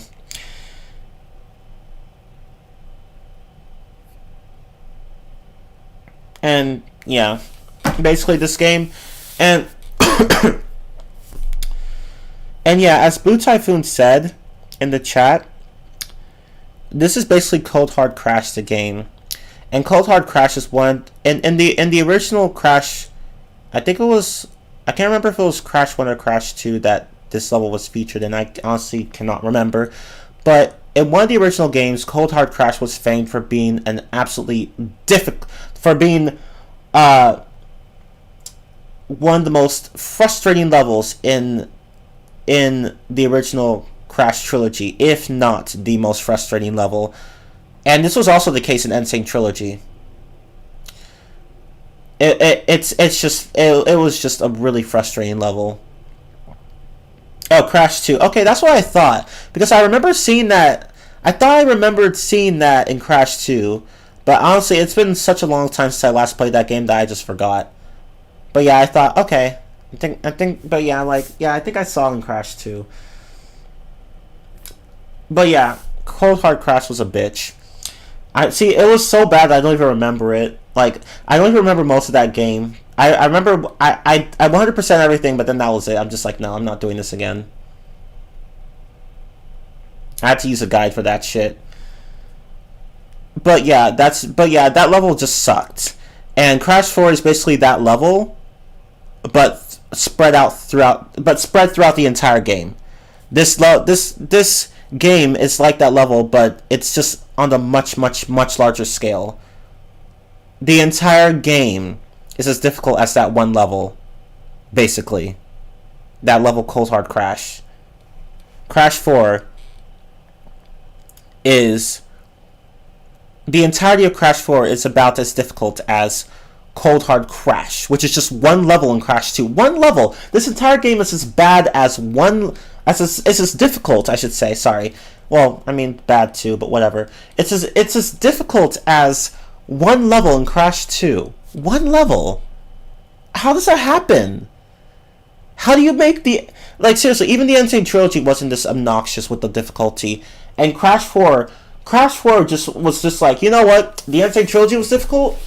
Please, we can talk that. They got their wish.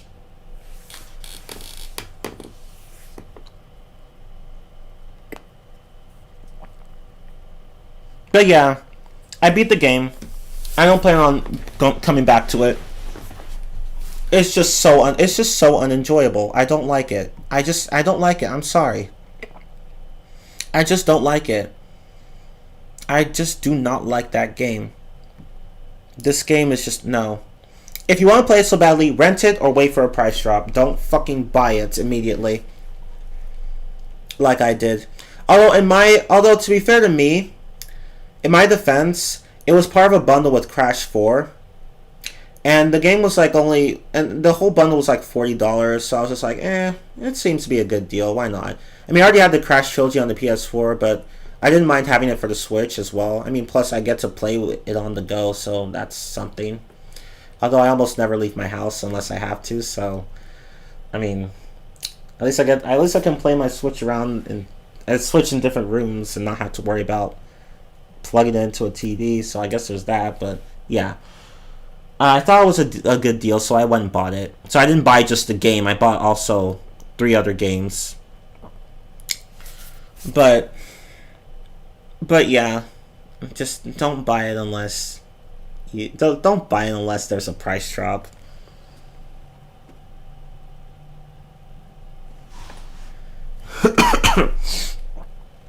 So at least when I bought it, it was part of a bundle, so I was just like, whatever. But the bundle was like only $2 more than just having the game by itself, so it's like, whatever. But yeah, just don't pay for this game full price. Just don't. It's not worth full price. It's just not. Which is, I mean, I don't want to be mean to the developers, but like, I want to like this game, but there's just no reason for me to. There's just no reason. I don't think it deserves $40, whatever, however much it's priced. Although, to be fair, $40 is better than $60, so at least it didn't make it $60. Or did they? I can't remember if they did. Did they make it $60? I honestly can't remember. I can't remember if they made it 40 or 60, but or 50 even. But yeah, I just don't think it's worth any of those prices. The game is just not worth any of that. I'd say $25 at most, and I'm being generous with that figure.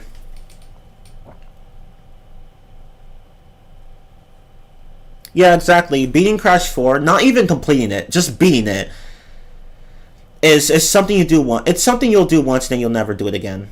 That's my case. Pretty much everyone who played this game felt the same way. You beat it and then it's game over. It's just like, no, we're done. Like my friend Alex, Diamond Crosby, who's known for having some of the top records, many of the top records in the Crash and Spyro trilogies, the remastered trilogies for the time trial stuff.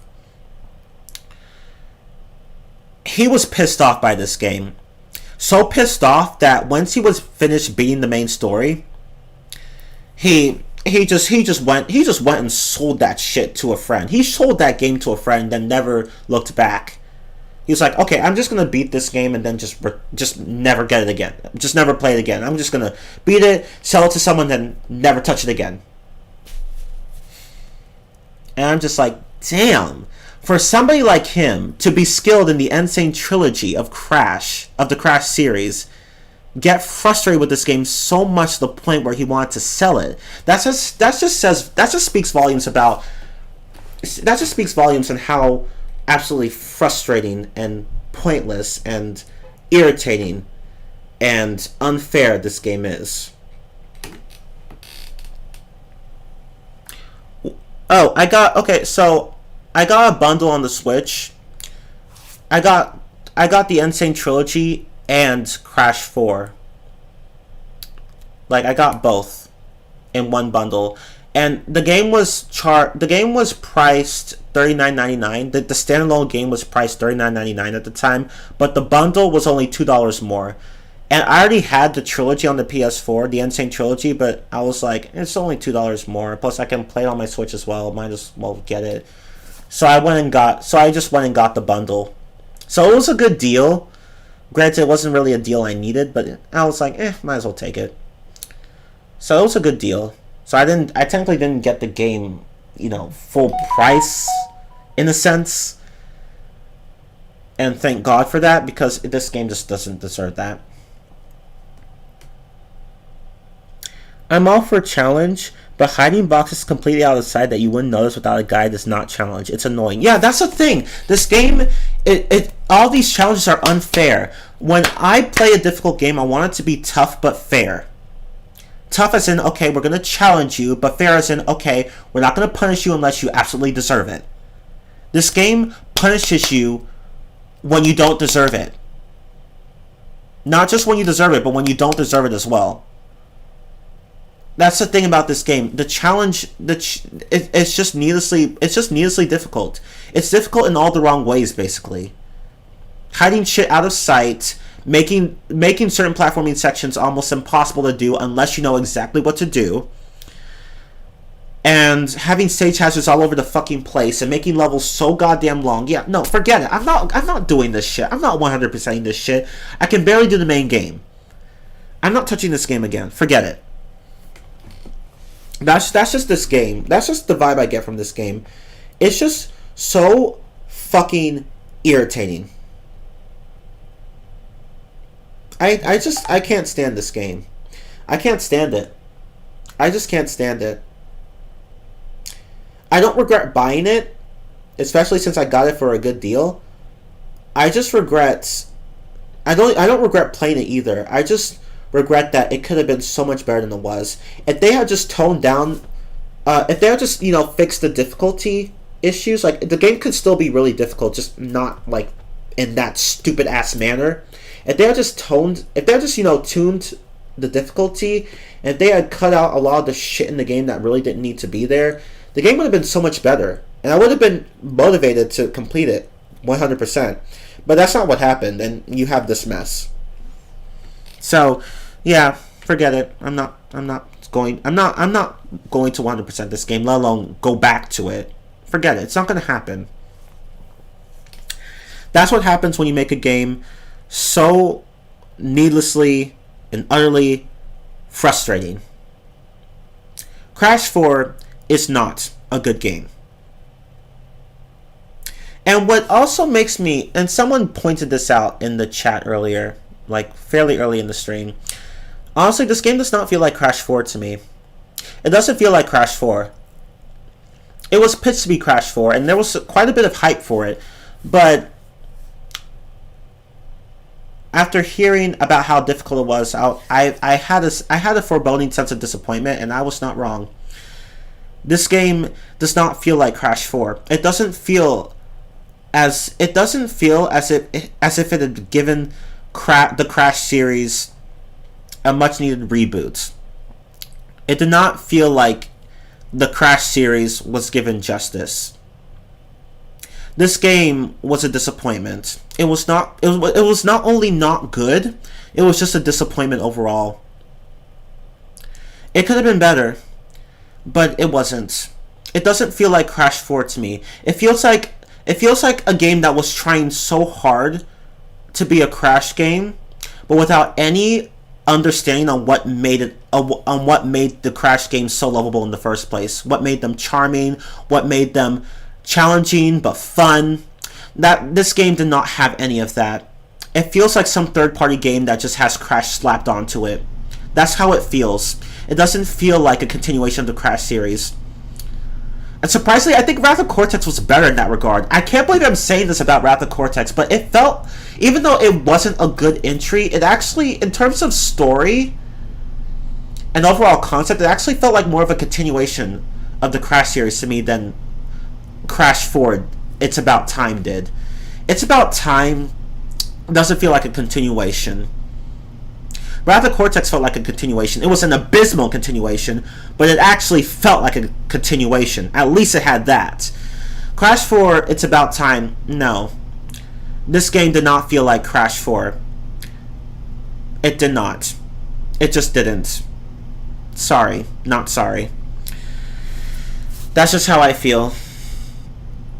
And I agree with a few of the people earlier that that the real Crash 4 just, it technically exists, but it's just not there, if that makes sense. It's just, the ideal Crash 4 is just not there. It's just not there.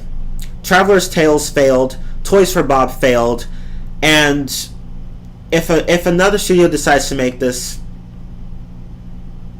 it decides to make another Crash 4 in the future, well, let's hope that they learn from the mistakes that were Wrath of Cortex and It's About Time, respectively.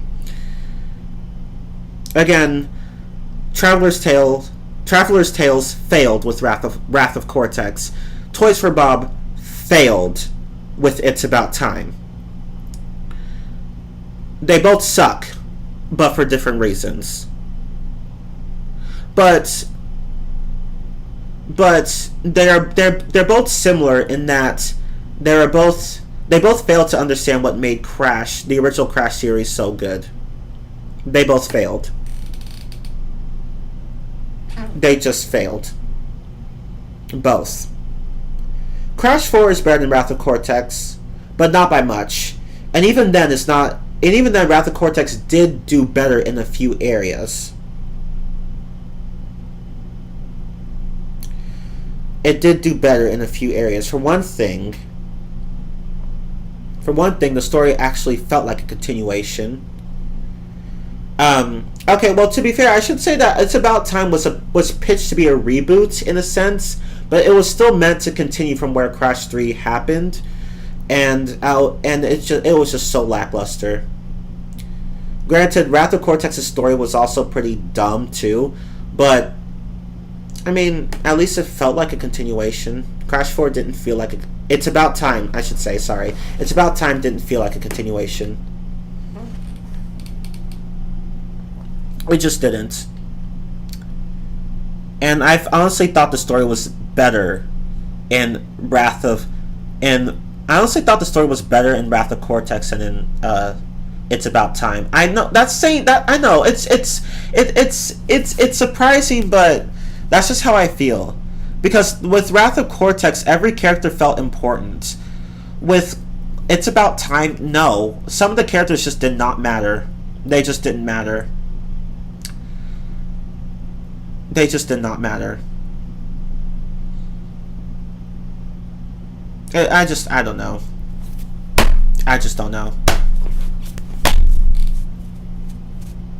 You mean Crash 5? Oh god, I hope. I don't know. I feel like I like that they're trying to go back to Crash's roots, But, you know, instead of like doing stuff like Mind Over Mutant and Clash of the Titans and shit like that. I can't comment on those games though. I've never played them and I don't care to. But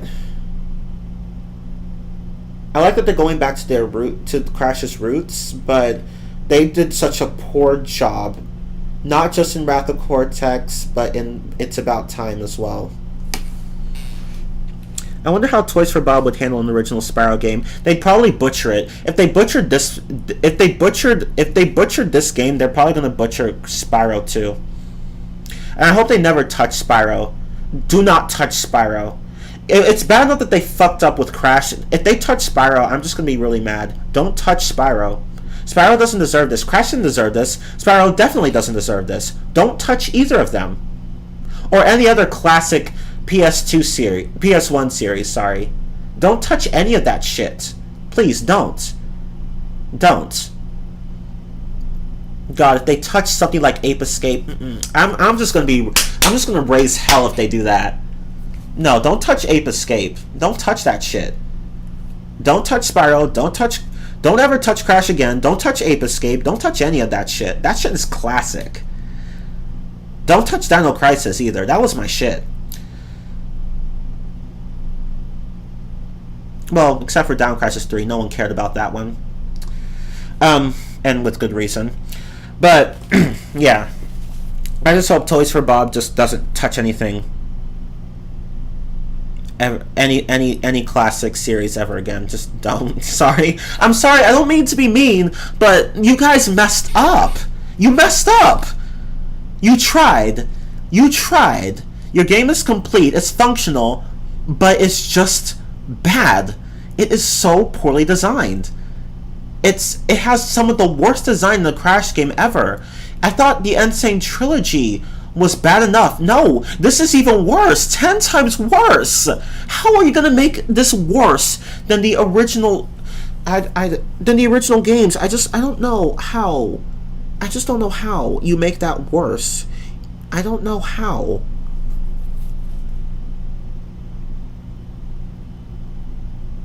I don't know how. Don't make your game so bad, so frustrating to the point where no one wants to play it.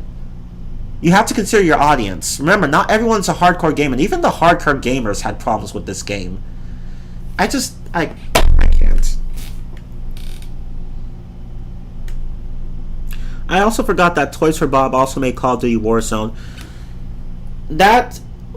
Okay, so that explains why my friend Blue Wolf doesn't like Warzone. I don't know precisely why he doesn't like it. He just told me to stay away from it. I was like, why? I don't see what... He's like, just don't touch it. I'm like, okay, I won't touch it. I won't touch it.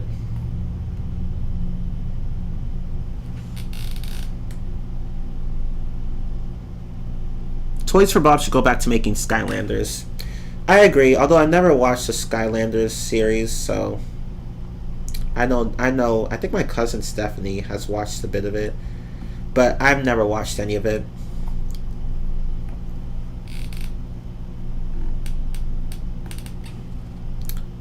Does the Skylander series have games as well? I'm not sure. I think, but I'm not sure. Honestly, I know next to nothing about Skylanders. I know next to nothing about them.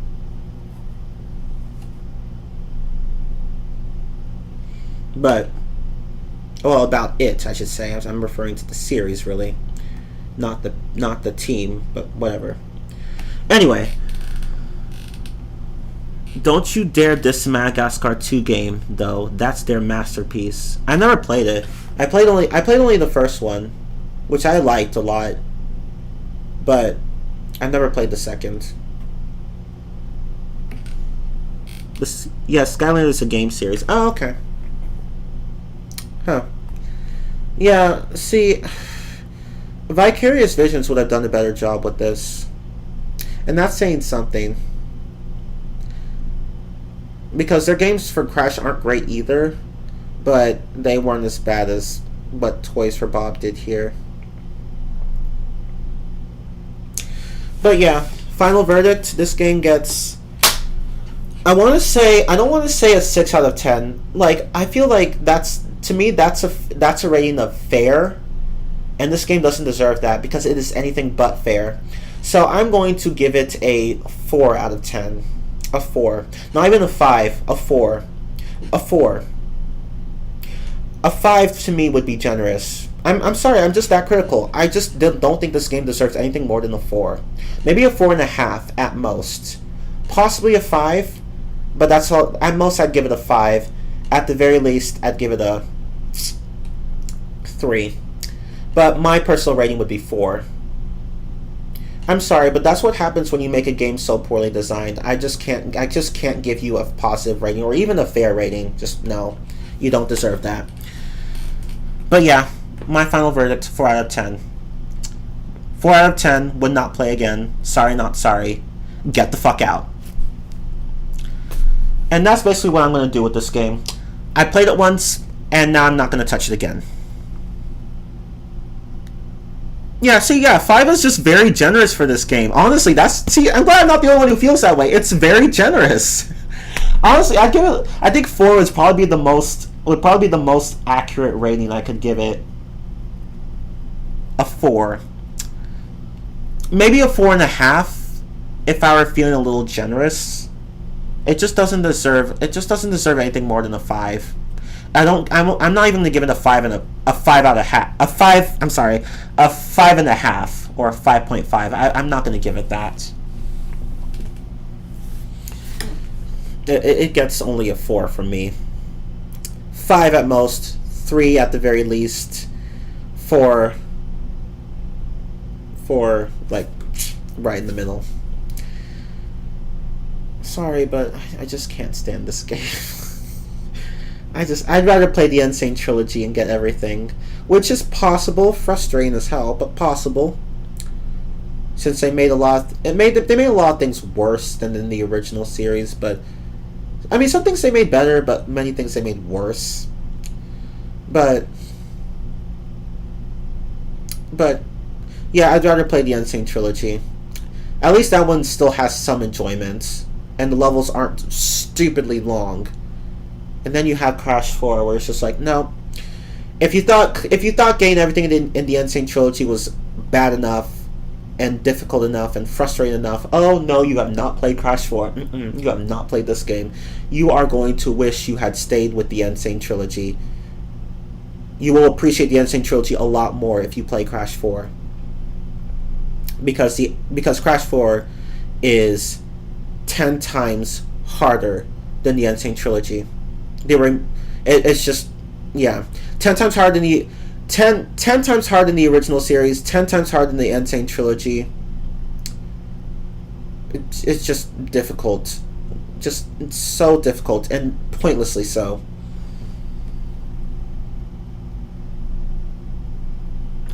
Rather Cortex is a 4 for me, whereas It's About Time is a 5. Fair enough. I'd say Rather Cortex for me is like a 3.5. A 3.5. Or maybe a 4. Whereas It's About Time would be like a 4 or 4.5. So I'd rank it only slightly above Rather Cortex. So I'd say Rather Cortex gets like a 3.5 for me, and okay, well, 3.5 is probably a little too harsh. I'd say 4. So maybe Rather Cortex gets a 4, and It's About Time gets like a 4.5. Because there were some enjoyable parts in this game, so that's what the half is there for. So yeah, my rating would be similar to yours, Maple. My ratings would be similar to yours. But I think I've said everything I could about this game. It sucks. It didn't need to suck, but it sucks. But I wonder how it plays on handheld mode. It's probably not much different. I'm curious now. Let me see really fast. Okay, let's see. Oh shit, I forgot. I have Ace Attorney Chronicles open. Oh shit. Did I save? Oh, I hope to God that... Yeah, I think I did. Did I not save?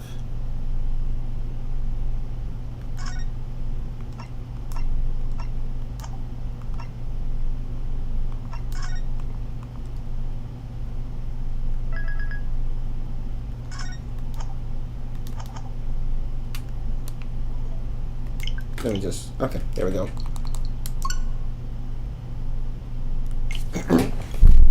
Oh, shit. Okay. I need to do an Ace Attorney live. I need to do an Ace Attorney Rantstream at one point. Once I finish Resolve, we'll do it. I'm almost done with Ace Attorney Chronicles Resolve. I'm almost done with it.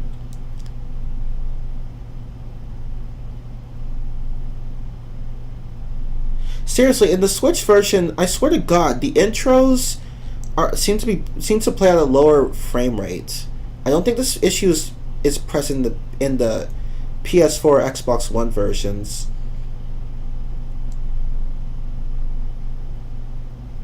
Why did I even get the Switch version? I can't even remember why.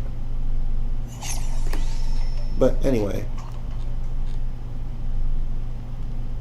Oh, I forgot the multiplayer in this game. I don't care. I don't care about it. I don't care about it. I find it pointless. Well, okay, maybe not pointless, just dull. It's just dull.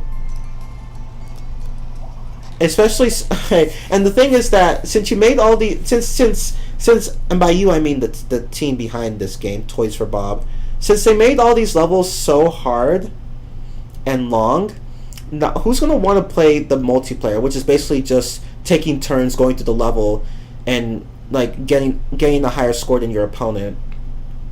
Who's gonna want to do that?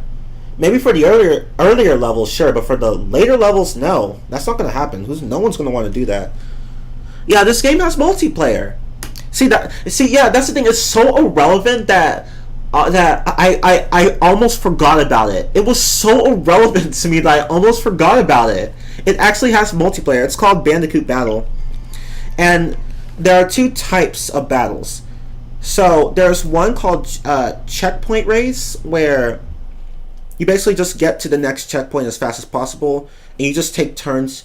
You know, you go up to a certain point, then then you get the controller to your partner. They go up to a certain point in the level, and then it repeats. And then you just go up to the next checkpoint. They go up to the next checkpoint, and then it repeats until the very end of the level. And if you fail that part of the level, if you fail that checkpoint, then your partner automatically wins if they cross the checkpoint. But if they fail too, then you both have the option to do it again, to do that checkpoint again, or to skip it and go to the next one.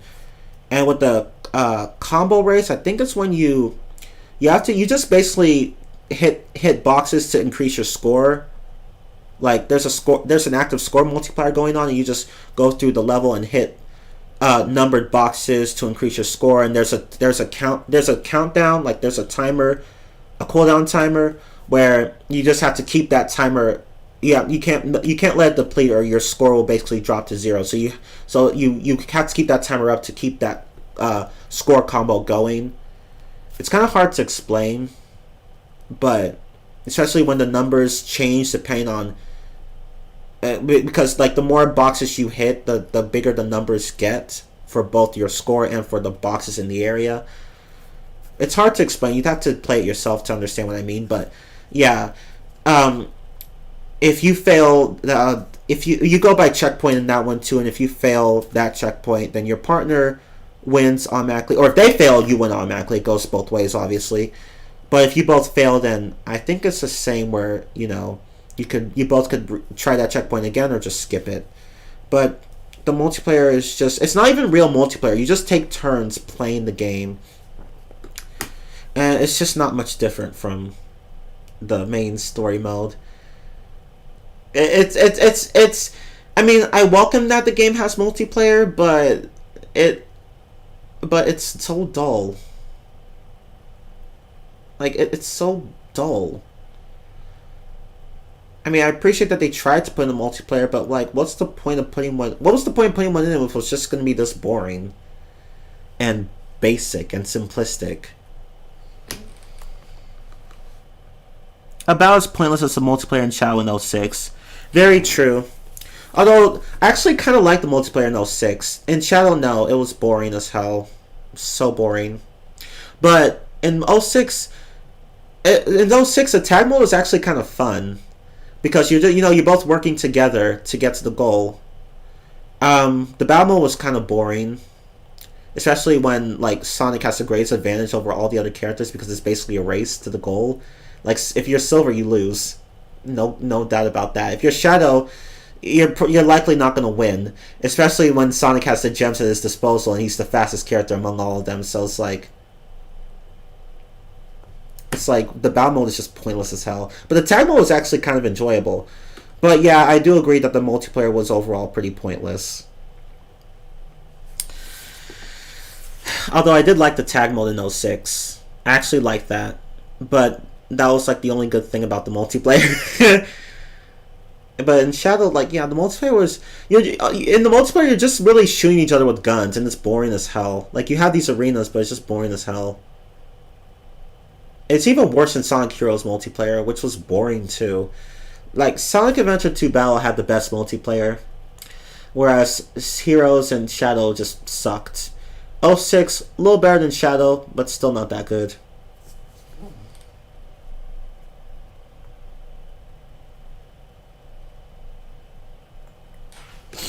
What else was I going to say? I got sidetracked a bit. My bad. But yeah. Yeah, it's useless to play as Silver during a race. You're going to lose. You're going to lose. Now, in tag mode, he's useful. But in battle mode, you're going to lose. Even Amy from Sonic Adventure 2 Battle would do better than Silver. She's the slowest character, but in a way she's the most OP because she gets special attacks at half the cost. So if you get enough rings, you can fuck your opponent up, and they wouldn't be able to do anything. But if your opponent were smart, then they would just get as many rings as they could, and to prevent Amy from even getting any rings, and then they'd easily be able to stay ahead of her. But that depends on. But again, that just depends on the opponents in question, what their strategies are. But anyway, but yeah, the multiplayer in Crash 4 is just pointless. I mean, I welcome that they tried, but it was kind of like the multiplayer in the Tomb Raider reboot. You know, the 2013 reboot. It was just pointless. I didn't care for it. I wonder how... I never got a chance to play it, though. I wonder how it is. It's I think it's just like some generic, first-person, third-person shooter type thing? I don't know. But yeah, they dropped it in Rise of the Tomb Raider and Shadow of the Tomb Raider. And I'm glad they did. Because it was pretty pointless. But at least they tried. I'll give the 06 multiplayer this. It did give us that funny as hell reference to it in Breaking Bad. I totally forgot about the multiplayer too, because it was pointless, just like the one in Crash 4. So many pointless multiplayers. Honestly, I like that some games are trying to have multiplayer, but it's better not to have multiplayer if it's just going to be boring. If it's just going to be boring. Like, just don't put it in there if it's not going to be entertaining. Just don't. There's no point. But yeah, let me see how this game plays in handheld mode.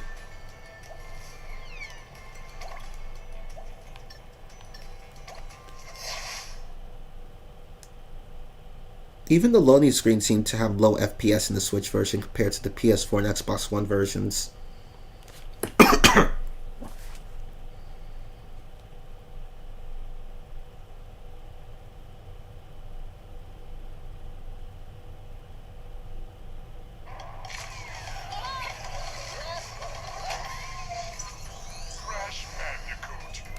Shut the fuck up.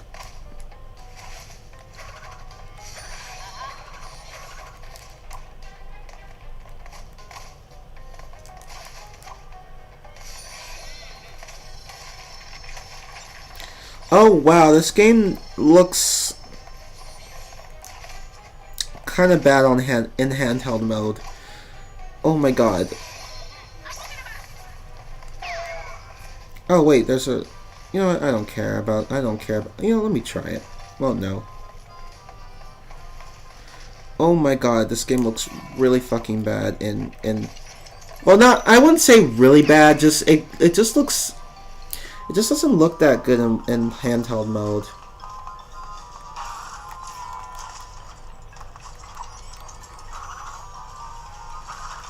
Just, oh my god.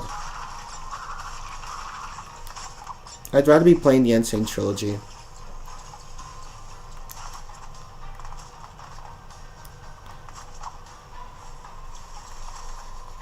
Oh shit! Oh, okay.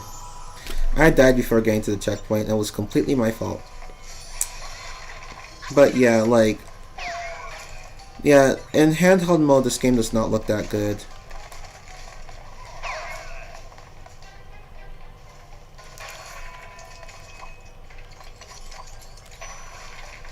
I mean, I will also say one thing that's good about the game. Crash controls pretty well, so does Coco, compared to how Coco controlled in Rather Cortex. Ugh. So they both control well, and I will say that at least Crash 4 doesn't have the stupid collision detection problem that Insane Trilogy had, where Crash would just slip off ledges. That's not present in this game. I never once slipped off a ledge. So thank God for that.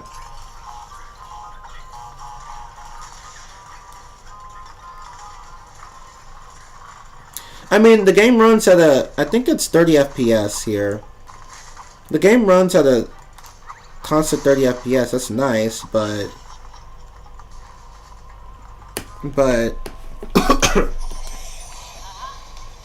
it just does not look as good on handheld mode.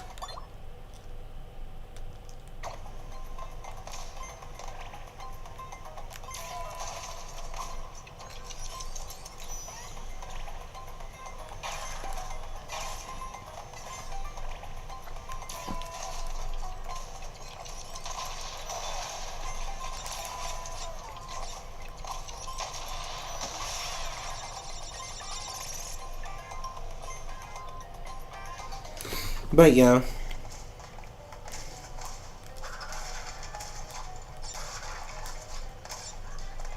I wonder.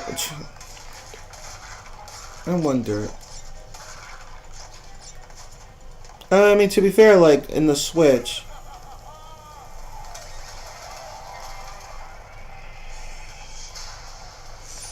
I mean, to be fair, like we are playing like on a smaller screen, but still, like I don't like. There are some games that look good that still look good in handheld mode, like Super Mario 3D World. But Crash 4 kind of looks ugh in handheld mode. Sorry. Yeah, I just don't like how it looks in handheld mode.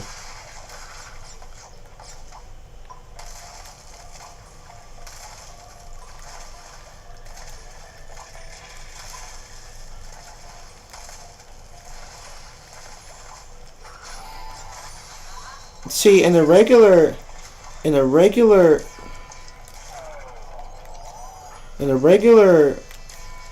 Crash game, I would have been done with this level by now.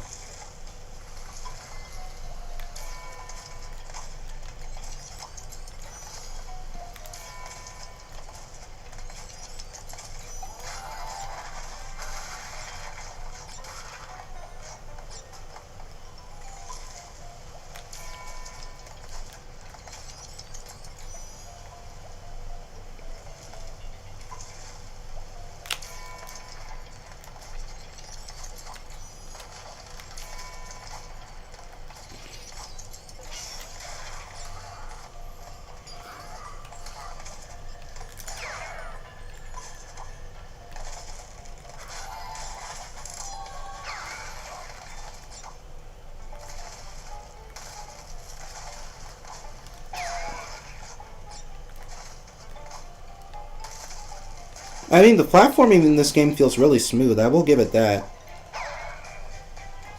I actually do like how the platforming feels in this game. It's definitely a step up from Insane Trilogy.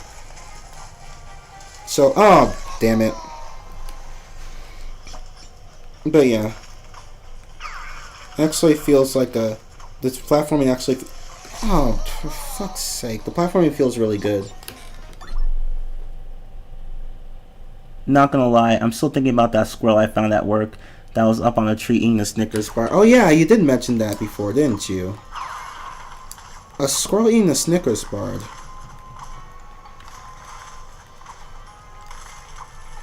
Huh. Something must have made them go nuts. To want nuts.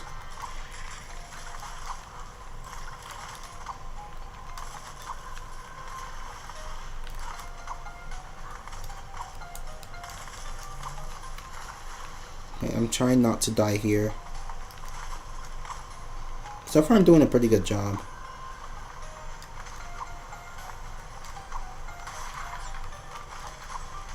Don't die, Chiman, don't die.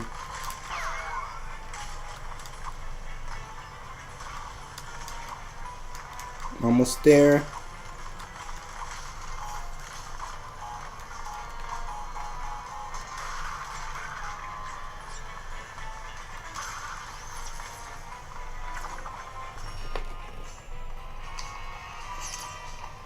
Yeah, I don't like how this game looks in handheld mode. I don't.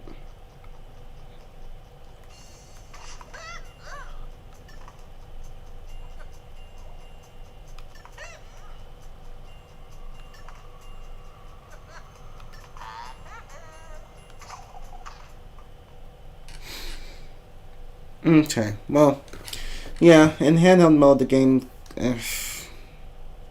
well, it doesn't look bad, but it could look a bit better. But anyway, but yeah, the multiplayer in this one's pointless. Just fucking pointless.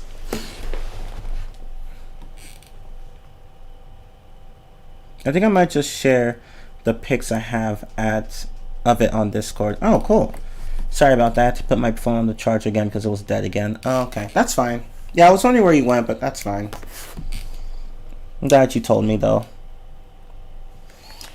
You know, actually, I was going to...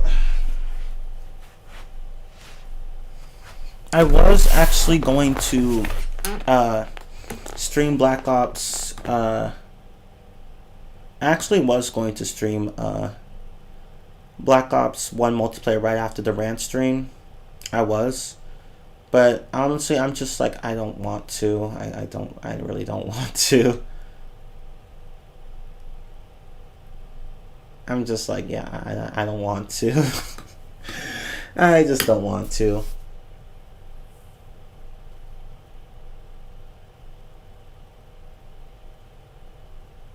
I'm tired. I'm too tired. I did the rant stream today. I don't want to do another multiplayer Call of Duty stream on top of that. That's just too much. But yeah, Crash 4 not gonna play again. Most people are gonna play it once and then never touch it again. That's just how it is. This game could have been better, but it wasn't. Sorry. 4 out of 10 for me. For me, it gets a 4 out of 10. Sorry. Not sorry. But yeah, that's my rant stream. Well, how long has this been? 2.5 hours. Oh shit! I didn't even realize my. Oh my god! I didn't even realize my. Oh my thing's covering the text. Ah ha ha. I didn't even realize it. That's embarrassing. Okay, let me just do this.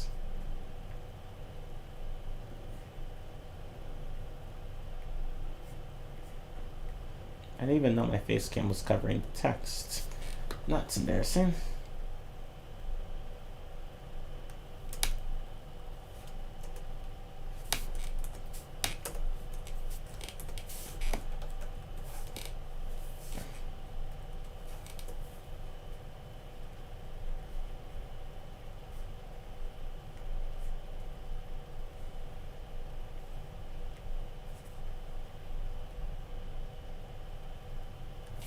Wait, hold on.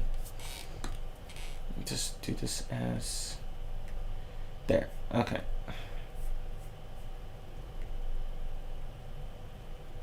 There. Alright. Cool. Okay. Well, wait. Is someone texting me? Yeah, I'm not even gonna bother doing another stream today. Forget it. I need time to relax anyway. Especially when I plan to do Sonic Colors Ultimate. I plan to do Sonic Colors Ultimate tomorrow. So I need to finish up the game before streaming it tomorrow. So yeah, I think I'll just do that. But yeah. Does anyone have any final thoughts to share before I go and rest?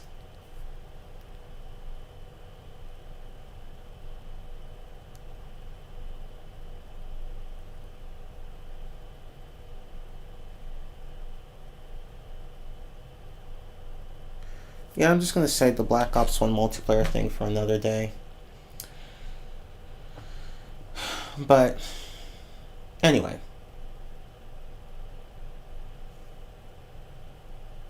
Good luck with that. Thank you, my dear man. My good man, thank you.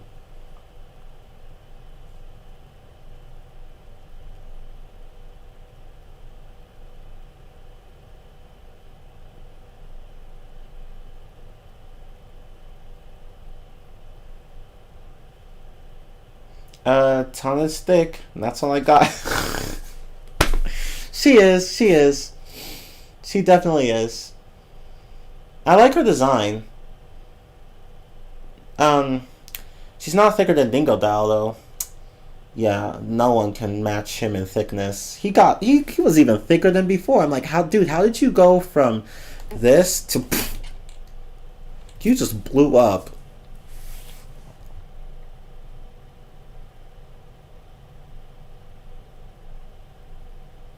Like, he was skinnier before, and then he really let himself go.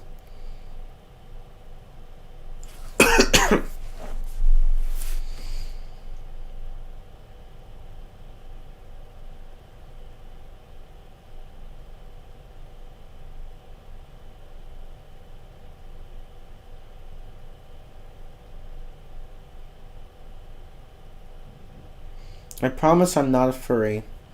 Same. No, I'm kidding. No, I mean not that I'm saying I'm a furry. No, that's not what I meant. Just no, that's not what I meant. But yeah, that was just a joke. Still not a furry though.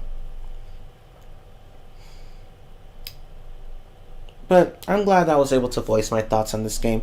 I just need to do. I plan to do rant streams on the Ace Attorney series, and what else? The Ace Attorney series and the Call of Duty series.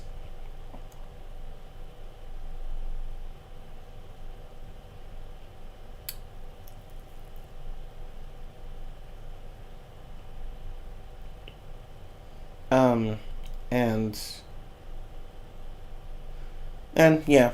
Well, also, Tobey Maguire and Andrew Garfield are in Spider-Man No Way Home. Oh. Nice. Oh. Speaking of which, I need to go and see that movie. That reminds me, I have another movie. I have a movie I'm renting that I haven't even seen. I need to go and watch that shit.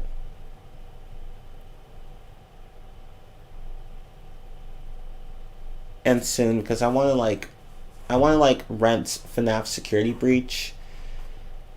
The game seems cool, but at the same time, it looks to be a mess. But I'd still like to try it out. But yeah, I am happy that I'm done with Crash 4. I'm never touching it again.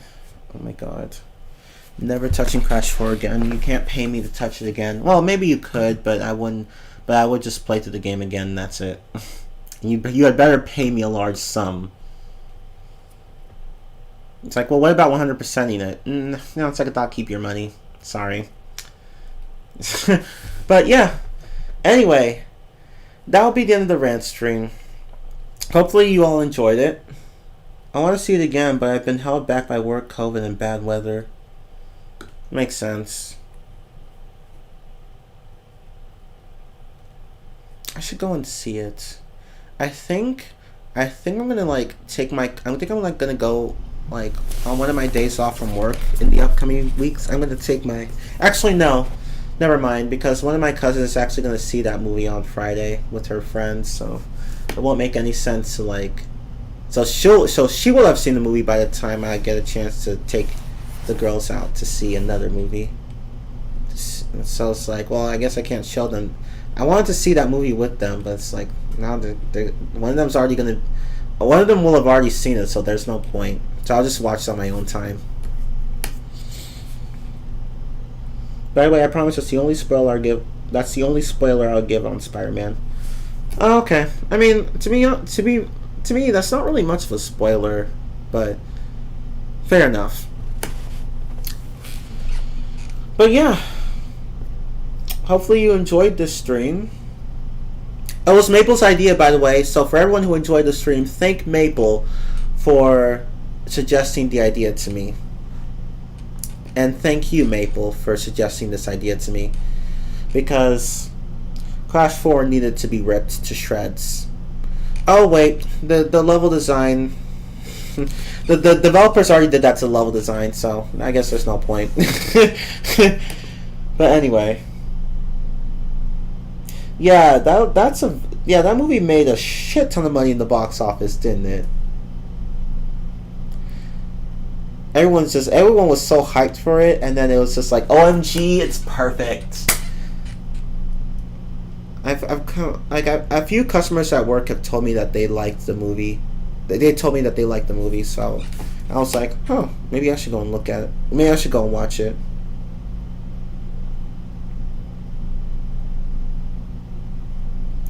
But yeah, can't wait to the Ace Attorney rant stream. I'm planning to do that pretty soon. I just need to finish the Great Ace Attorney Resolve. The Great Ace Attorney 2 Resolve. It's the second game. I just need to finish that and then I can do this rant stream. I'm on the very last case and I'm almost done with it. But anyway, hopefully you all had fun with this rant stream. I can't think of any other news. Again, I won't be streaming on Tuesday. Or Wednesday I will be streaming Just Dance 2022. But I will not be streaming on Tuesday because I have to go somewhere and come back in the same day. It's going to be a really exhausting day for me. Well, we'll see. Maybe, maybe not. I don't know. I did once have a stream after I came back from a flight. So anything's possible, but we'll see. It's probably my third favorite Spider-Man movie behind Into the Spider-Verse and Spider-Man 2. You liked Into the Spider-Verse more? Wow. The Spider-Man 2 and 3 I've never watched. Just the first one, and even then I didn't watch the entirety of the first one, like only the first third. I really need to go and watch those movies, which I could easily rent. I'm curious. Might as well end the stream with the bots being hidden by one of our awesome mods, Maple. But yeah, I'm glad to see that Maple enjoyed his Christmas present of, what was it? What was the rant stream I covered? Oh, Lights, Camera, Pants. Well, the second one I did two. The first one he missed because YouTube was being stupid with the notifications, but the second one he got. The second one he was able to attend, and he actually even watched the first one to prepare for it. And I'm like, yes, bitch, there you go. That's dedication. and one last spam bot to block for the stream. Thank God. And thank you for doing that. Seriously, fuck these bots. But yeah. Thank you all so much for watching this rant stream. It was really fun. I'm going to go and rest now, but I am Chiman15 and I'll see you guys next time. So until then, thank you. Have a happy new year. Deuces and goodbye. I would watch all the Spider-Man movies before watching No Way Home. Fair enough. I'll keep that in mind. But anyway, bye everyone, and thank you for watching.